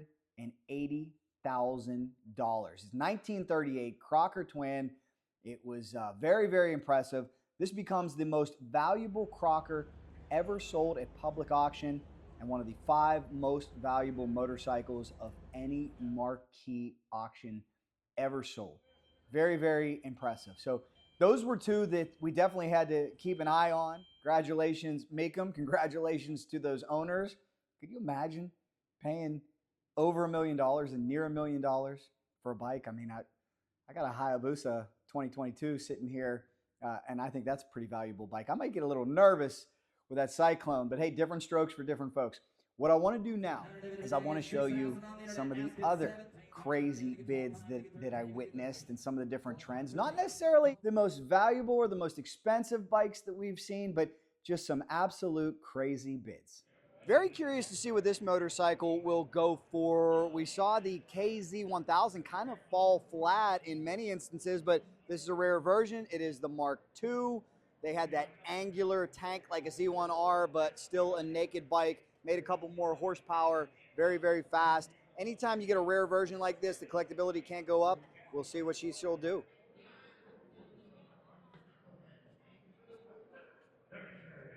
So let's get an idea, again, where this market is really at. We're going to watch these things cross the block. I want to hear from you down below. What do you think? Is this motorcycle market going up, going down, status quo? Are we seeing peaks and valleys? Are we seeing eccentric aberrations? What is happening here in this motorcycle market? I can tell you every year I come here, it's a different vibe. 79 Kawasaki KZ Mark II. $10,000. At $10,000, you're going to get $5,000. Put it at $7,000, you're going to get $8,000. You're going to get $9,000. You're going to get $8,000. You're going to get $16,000. At $16,000, you're going to get $15,000. You're going to get $16,000. Reserve is off. Reserve is off. We're going to sell it. 17. Wow. Sold $16,000. $16,000 for a Mark II. I'm going to bit of a 10 down, 9 down, 95, and 9 down, 10, get 10 down like a bit, 11 pound a bit, 10, 11,000, 14,000, I'm going to bit of 14, reserve is off, not sold, 14,000 a bit, at 13, 14 bid, I'm going to bid of 14,000, at 14 down, I'm going to bid of 14 down now, 13 bid, 5, at 5 bid, I'm going to bid of a 5 bid, 13, going to bid of a 5 down, 13,500, last call, at 13, I'm going to bid of a 5, half. Sold 13,000. Sold. So there you go. That's the call for a 1976 KZ900. Let's take a look at some other great bikes. We'll try to get the 10 in this video. Let's switch gears to a two-stroke. Love that S series of two-strokes. This one is the S1. Easy to identify. The S1 was the 250. The S2 was the 350. Professionally restored. I mean, there was a time, I would say in recent history, 5-6 years ago, the small bore bikes were not bringing a lot of money. It was all about the big one, the 750, but it'd be interesting to see what this 250 goes for. A great motorcycle, and I hope this restoration is really showing up on camera, and I hope it's doing it justice. Two-stroke triple, 250 cc's, S1. What will it sell for? 15,000. 14 is bid. $15,000. Anybody else for 15? 14 a bid. 15. 14,000. Bid 15,000. All the S1. 14,000. 14. 15. Reserve is off. 15. 15,000. I'm 14 to bid. Down 15. 15. 15. Final call. Anybody else? $15,000. Bike sells the highest bidder. 15,000. 16. Now 16. 17. All right, David gets 17. I get 16,000. David gets 17. Butter. 17. 17. Last call. 17,000. $16,000. 16,000. That's truly amazing, guys. Like I said, all it takes is two rich guys to get into a war, drive the price up. Let's see how the four strokes are doing comparatively with the Honda CB. A good litmus test, a good barometer is always to see where the Honda CB is, how they're selling. This is a 1970 Honda CB750 fine restoration, polished out. This thing is mint. Now, there's a big collector market out there for these bikes. Many say the CB750 created the sport bike. The Z1 took it to the next level. Two strokes were just insanity in between, but this motorcycle has such an important part in history, an important place. It's a footnote. We shall see where this Honda CB ends up going. It's a 1970 Honda CB.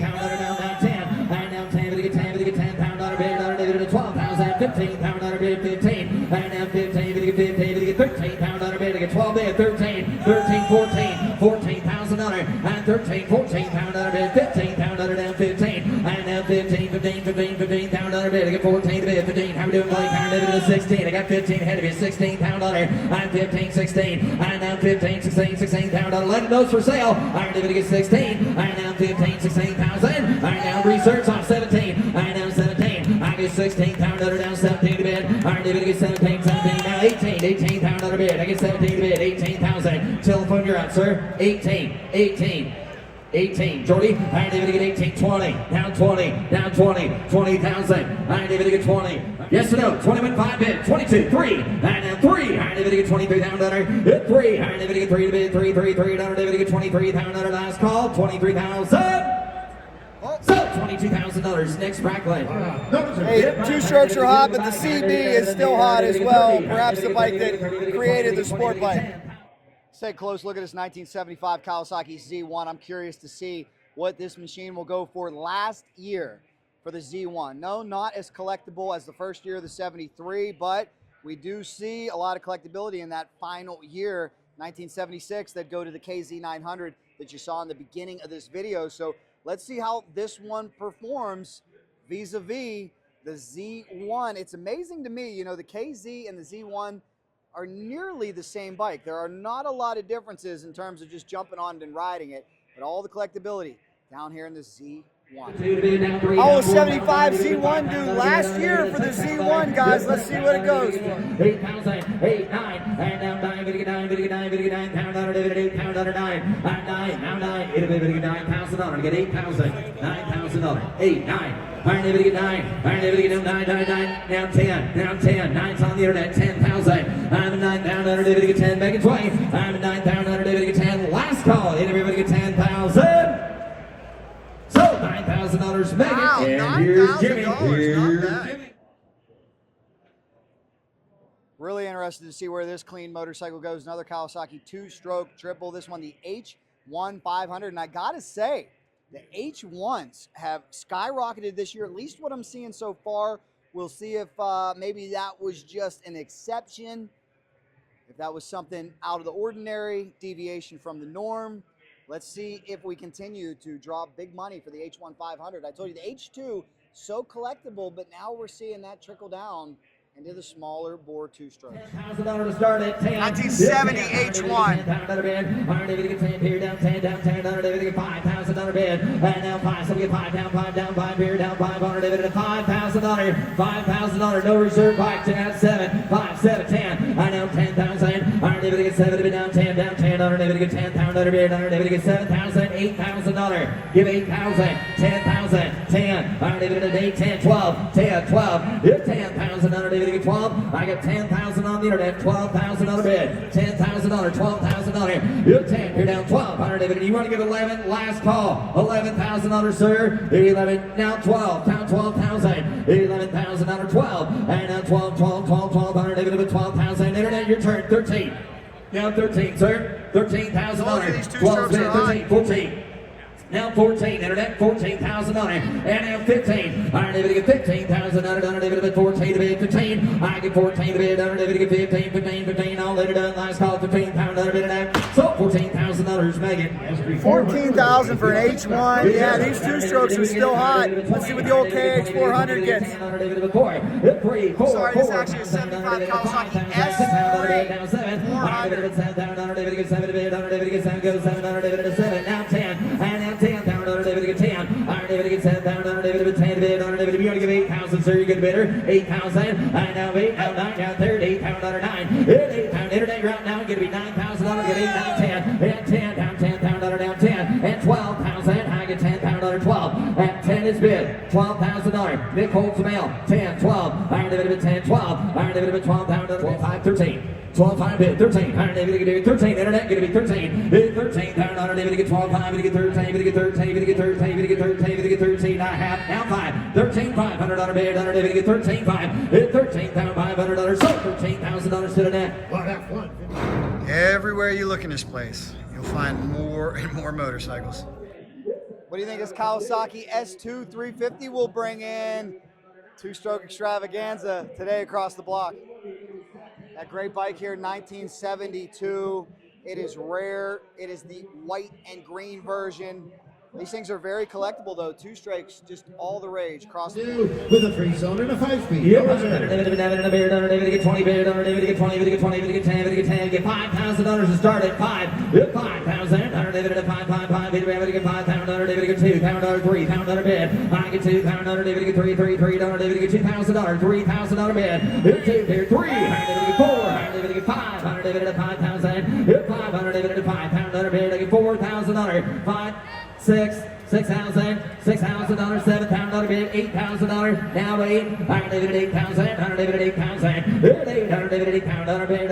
$8,000, now reserve bike, $8,000, $9,000, 8 here, 9, I get $8,000, $9, internet, gonna be $9,000, but 8 bid, asking 9, $8,000, now 9, now 9, last call, I get $8,000, get 9, get 9, get $9,000, so $8,000, Daniel, telephone. $8,000 for the small bore two-stroke just keeps on coming, guys. Very impressive. Kawasaki H2 750 Mach 4. You're right. So we get 40,000. $40,000. 40. Iron David get 40. Iron David.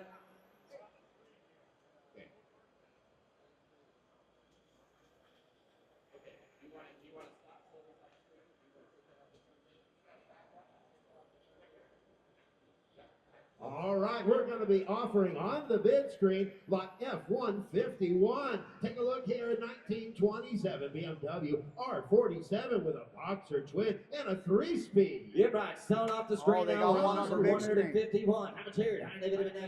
All right, guys, they had a brief break. They needed to put one up on the big screen, but that gives us a chance to reset because we've got multiple collectible Kawasaki two-strokes coming up. And I want to see what's going on with this market. Is it going up? Is it going down? Let's find out. 17, get 17, 17, $20,000, 20. Get 20, higher David get 17, get 20. I now 2, higher David get here 20 bid 2. I get $22,000, 1, 2. Higher David get here $1,000, $2,000. You got 2, 3. Get 3, like a bid 4. I now 24. I now 23, 4, 4, 4. Higher David get 4, 4. And now 5. Higher David get 25. 25 to 500, divided a bid, down 7 pound under, divided get 25 to bid, 27 pound under, it's 700, divided a 7, and now 27, now 7, now 7, I'll let it down, you want to get 27, I get 27, now 30, and divided internet, you're out, you did not make it, you're going to be 30, $30,000, reserves off, now 32, Reserves off, here we go. 30 bid, 32, I get 30 pound under, divided get 2, and all let it done, I get 30,000, last call, sir, if you want it, 32,000.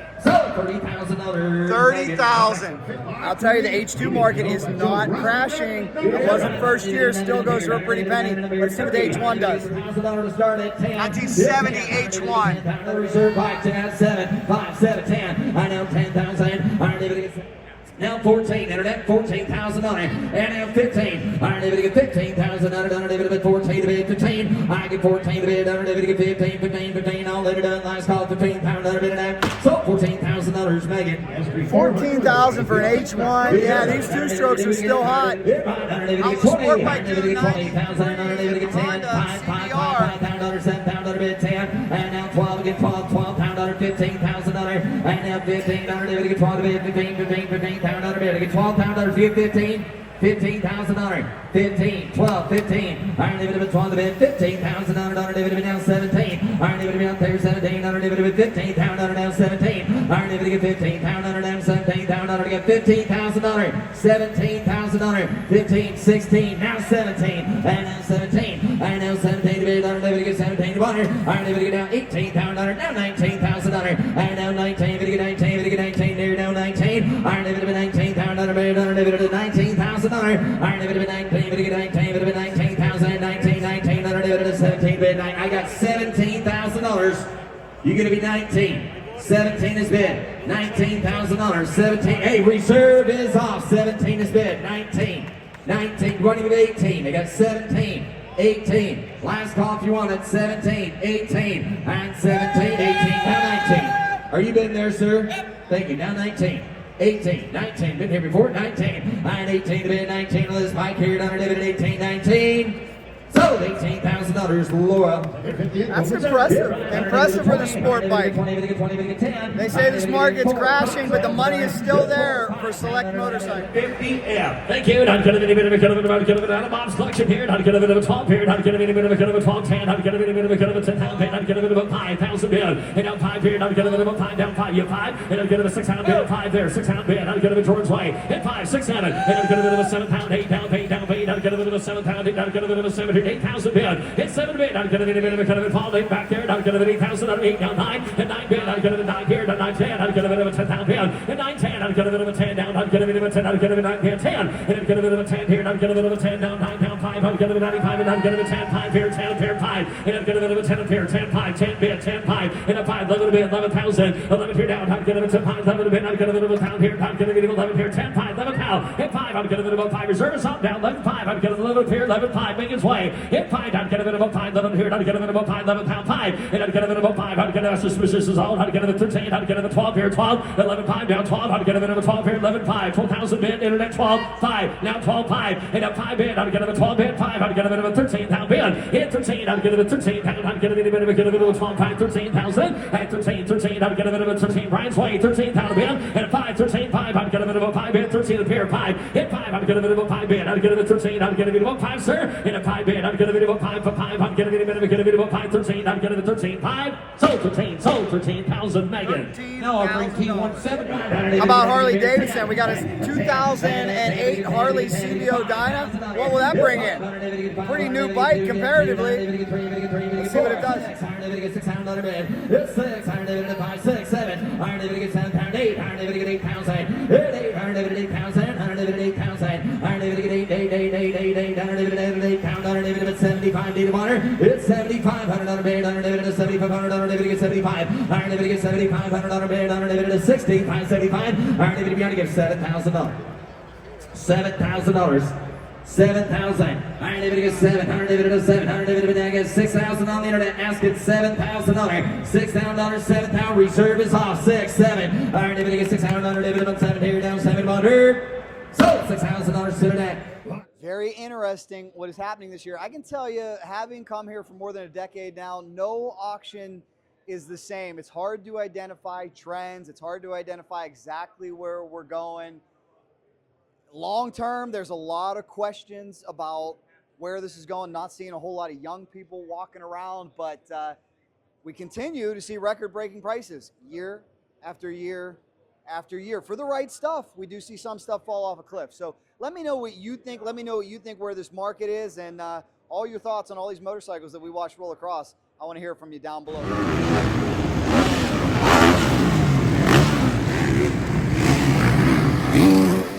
Do we have a treat for you today? Now, if you watch this channel, if you peruse all of our videos, you know we've been doing a lot of Supercross coverage. We absolutely love it. I hope you check those out. But how about a nod to an era gone by? You're not going to believe what Supercross was like in the early to mid 70s. Back then, it wasn't even called Supercross, but effectively that's what it was. Well, we have found the 1975 champion. We got to go talk to him. Oh, Mecum fans, we got a treat for you. We're going to talk about how you revolutionize a Mecum, how you modernize a Mecum. But first, before we get to that, I want to talk to a man who is a footnote in history, Mr. Steve Stackable. How you doing, everybody? Now, for those who do not know, you are what I'm going to say, the first Mecum Supercross champion, 1975. In 75, it was called the Super Series, right? Yeah, Super But Series. It was Technically, effectively it was stadium racing. Stadium Yeah. racing, and you got it done in the open class on a Mecum.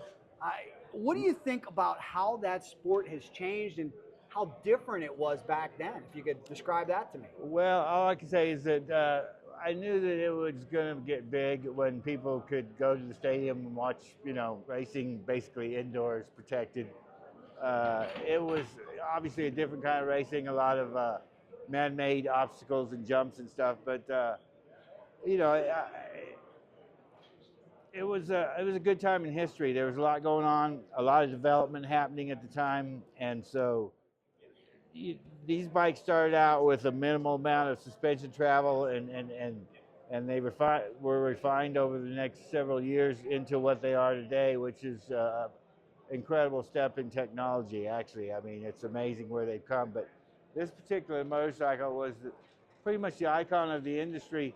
Probably more of the Japanese companies bought one of these Mecums, took it back to their factory, took it all apart and copied it, and learned everything they could about it because it was the best engineering Germany had at the time. It had a few issues that had to be worked out, but overall, it was one of the best motorcycles ever built. For sure. I got to say that not only have the bikes evolved, the tracks have evolved, and I think so much of what was learned on the racetrack has been applied. And I laugh because I'm very excited this year, and a lot of people from Pittsburgh are excited that Supercross is going back to Pittsburgh for the first time in a long time. And I looked at a track from the 70s, and it looked like a Grand Prix track. There were just a few humps and a few bumps. And now, oh my gosh, I was in Anaheim last week, and you can barely walk up these triples and these finish line jumps. I mean, isn't it just astounding how far the tracks have come? Well, I mean, it's like they're so they're almost computer-generated tracks nowadays, so that they can calculate how they can do the doubles, triples, or even the quads now, for that matter.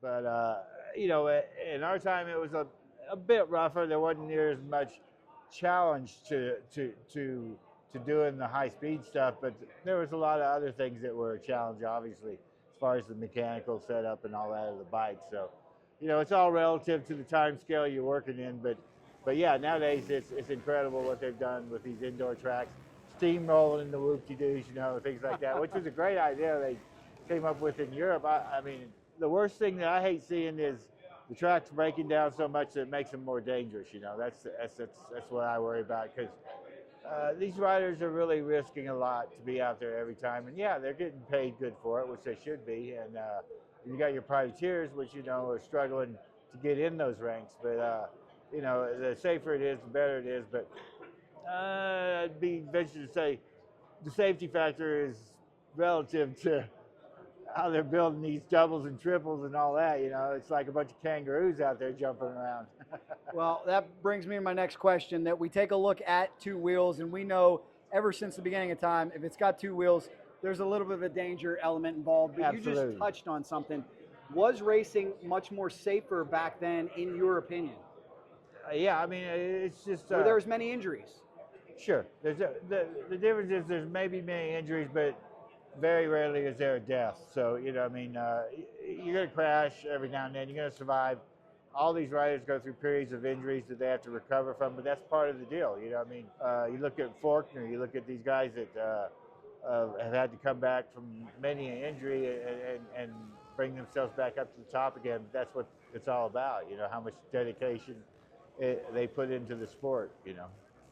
What do you think when you look at the way that the SoCal Mecum team has modernized these bikes right here? Like, we got some no-lean suspension on the back. We got a bunch of sneaky tricks over here on this motorcycle that Grant Langston actually rides and competes with very, very well. We got some gentlemen over here that have taken these Mecums to the next level. What's your impression? Well, the good part about that is they've taken everything that ever broke or ever had a problem on the Mecum and they fixed it, right? And that's where it's at. I mean, you can go out.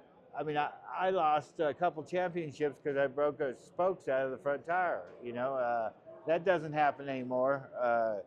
Things like the chain jumping off, that doesn't happen anymore. You know, these are things that have been, these guys, Gary at SoCal, and they've taken all those things and refined them to where these kind of things don't happen anymore. You know, you don't lose a chain, you don't, you don't fall off the foot pegs because you slipped off, because they're all nice and big and sharp these days. You know, all kinds of stuff, all these fancy grips and stuff, you can't break them. You know, it's amazing.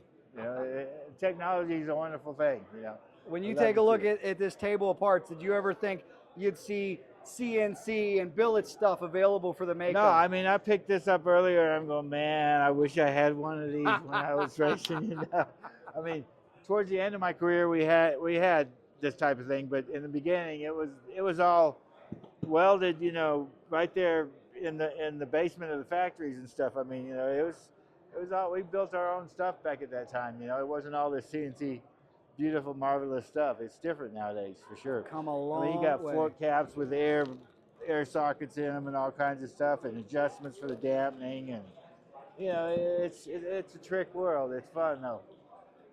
I do love it. Steve, you talked about the end of your career. How did it come to an end, and when did you decide it was time to hang it up? Well, my career started when I was at a local international race, kind of looking over the fence at the factory riders over there and saying, I'm going to be one of those guys, right? And I was. I became one of those guys over a period of 10 years. And I raced with, you know, Suzuki, Kawasaki, Mecum, not semi-officially with Yamaha, but I don't know.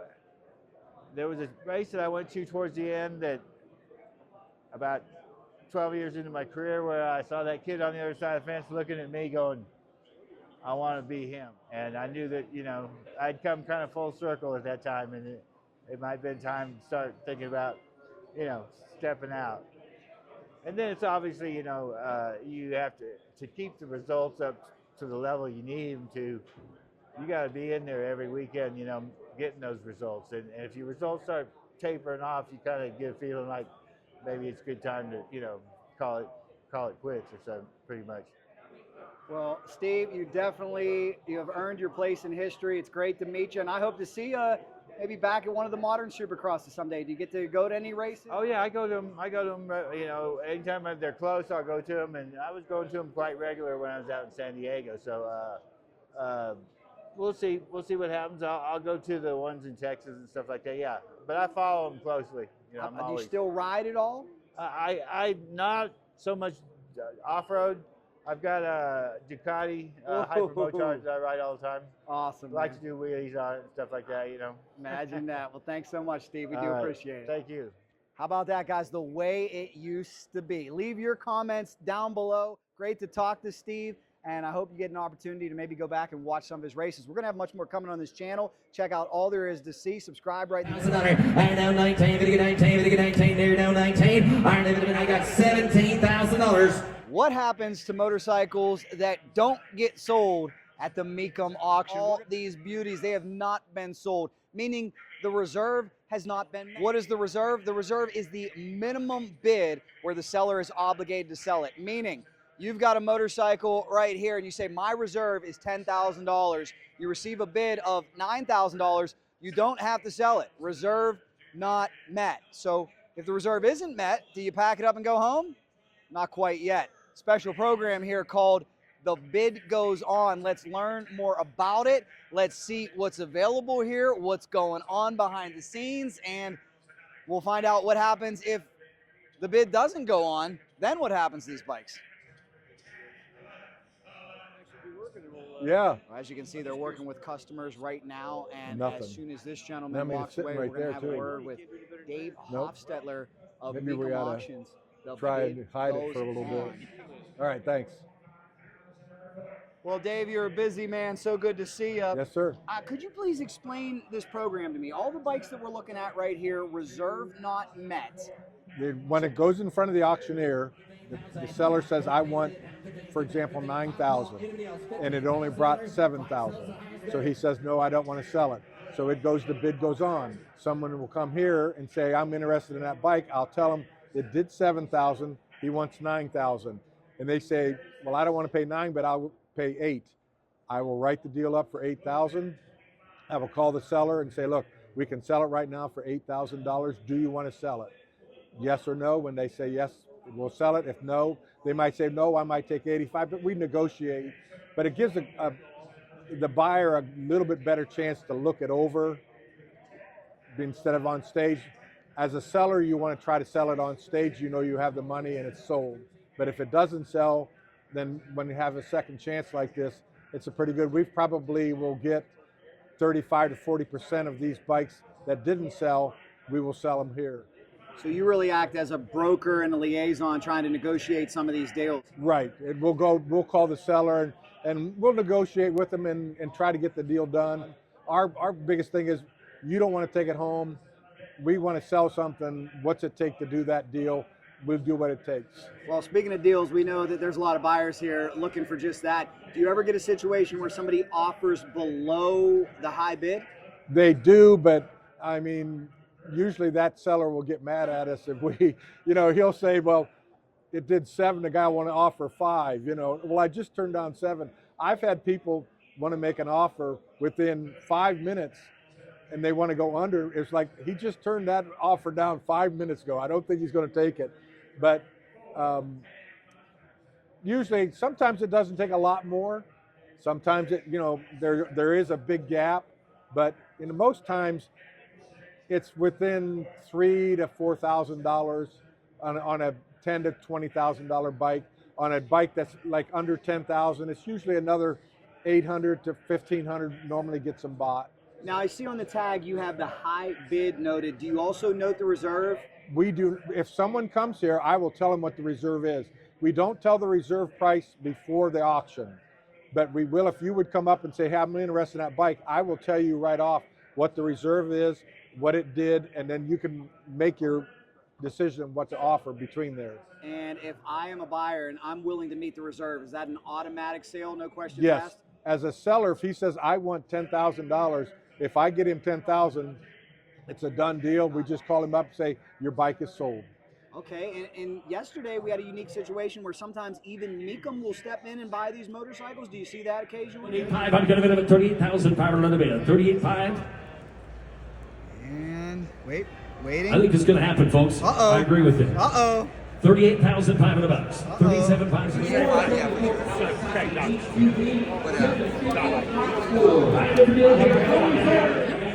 So close. So close. Stressful situation for Nori. Not very often, Okay. but if it's something that they want to add to their collection, yeah, they'll be a buyer just like anyone else. They'll make the offer, tell the guy what they'll pay for it, and he accepts it. They pay a commission the same as everyone else. Well, it's pretty cool. It's just another area of excitement here. It's amazing how many different sectors there are. You can get a loan here, you can get shipping here, you can bid on a bike, you can come get a second chance and negotiate. This is pretty cool. Anything you'd like to add about the bid goes on that you'd like people to know? Just that, don't be afraid to make an offer. I mean, some people, they look at a reserve price and they'll think, well, that's the lowest he's ever going to take. They don't make an offer. Make an offer and let us go to work. Thank you, That's Dave. what we do. I love it. Final question for you. What happens if the bid doesn't go on? If this motorcycle does not receive any interest, what happens to the bike then? Then the guy that owns it picks it up and takes it home. Takes it home. Is there any fees if you take it back home? If you have to ship it, yeah, you pay your own shipping. So that's why some people that, like, I just sold a bike that the guy's from Canada, and it was a little bit less than what he wanted, but to ship it back to Canada was $2,000. So it was like, you know what, I'd rather take the $500 less than what I want than spend $2,000 and take it home. So that's what people know too. Well said, Dave. Thanks so much. All righty, thank you.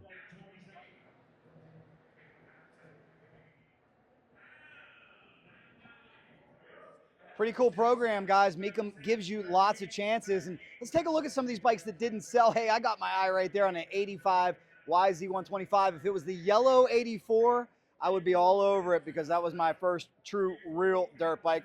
This one, $1,500 is the high bid right now. So pretty interesting. Maybe you could come in 16, 17, 18 and take that piece of motocross history away with you. Speaking of motocross history, here is a 1983 CR125 that only got $3,000. Nice restoration on this machine. A lot of street bikes over here as well. Let's take a look at some of these Harleys. Here's a 2007 Harley Sportster that was only bid up to $7,000. Here is a 1958 BSA Gold Star, bid up to $9,250. A 2000 Harley Davidson Road King Custom, high bid on this one was $6,000. Here we have a 1973 Bull Taco, high bid of $8,000 on this motorcycle. Ducati over here, $23,000 was the high bid for this Ducati. A little bit of everything. Great variety over here. More Bull Tacos. Let's take a look at the 1998 Yamaha. Oh, this one is sold. So they have done their work. We'll spy a little bit here. Don't tell anybody.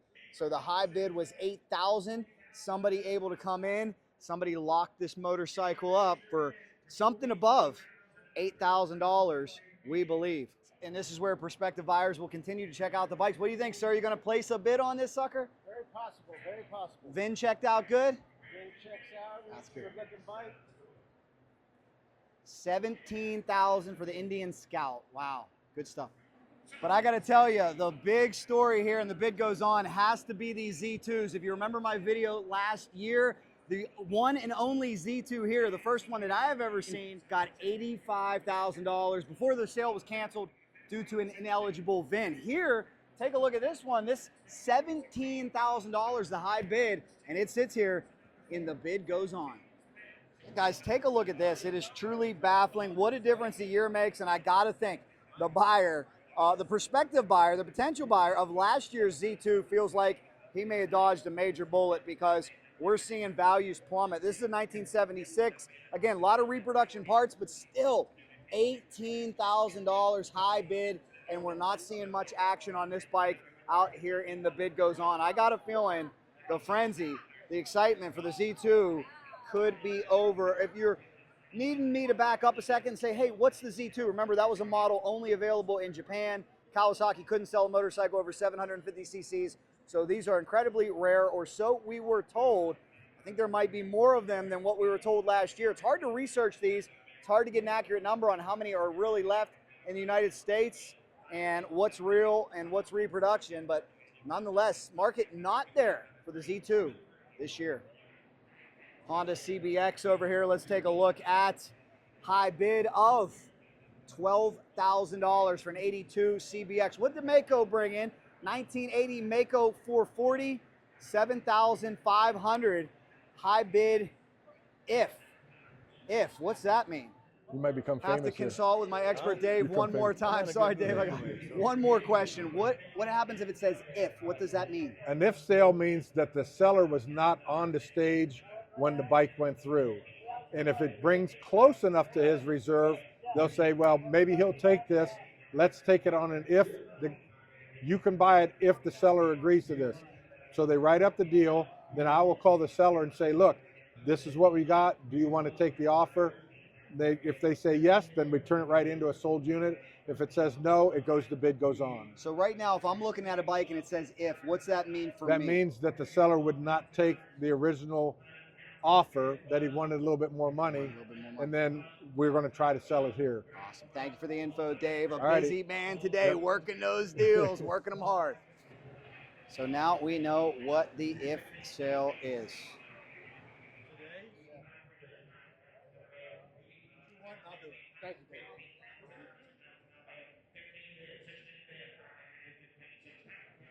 So there you have it, guys. Now you are a little bit more educated. So am I about another program here at the Mecum Motorcycle Auction. I gotta say, they really have this down pat in many different areas. I've never seen so many spokes in one wheel. Like I said, they have their shipping company here. They have their financial service here. They have a second chance here. And oh, by the way, all these little interesting tidbits and sidebars make this an incredible entertainment extravaganza. Kind of like some people just like going to the casino and watching. And this is a lot more fun than watching people play cards because we're watching what we love, which is motorcycles. That's what this channel is all about. So please, if you get a chance, leave your thoughts down below. Any questions, leave them down below. If you've ever been a part of this, let me know your thoughts on the 2025 Mecum Motorcycle Auction. I want to know this, and make sure you check out all the content. We did top 10 Kawasaki's, we got top 10 Suzuki's, top 10 Hondas, plus a whole lot more from years past.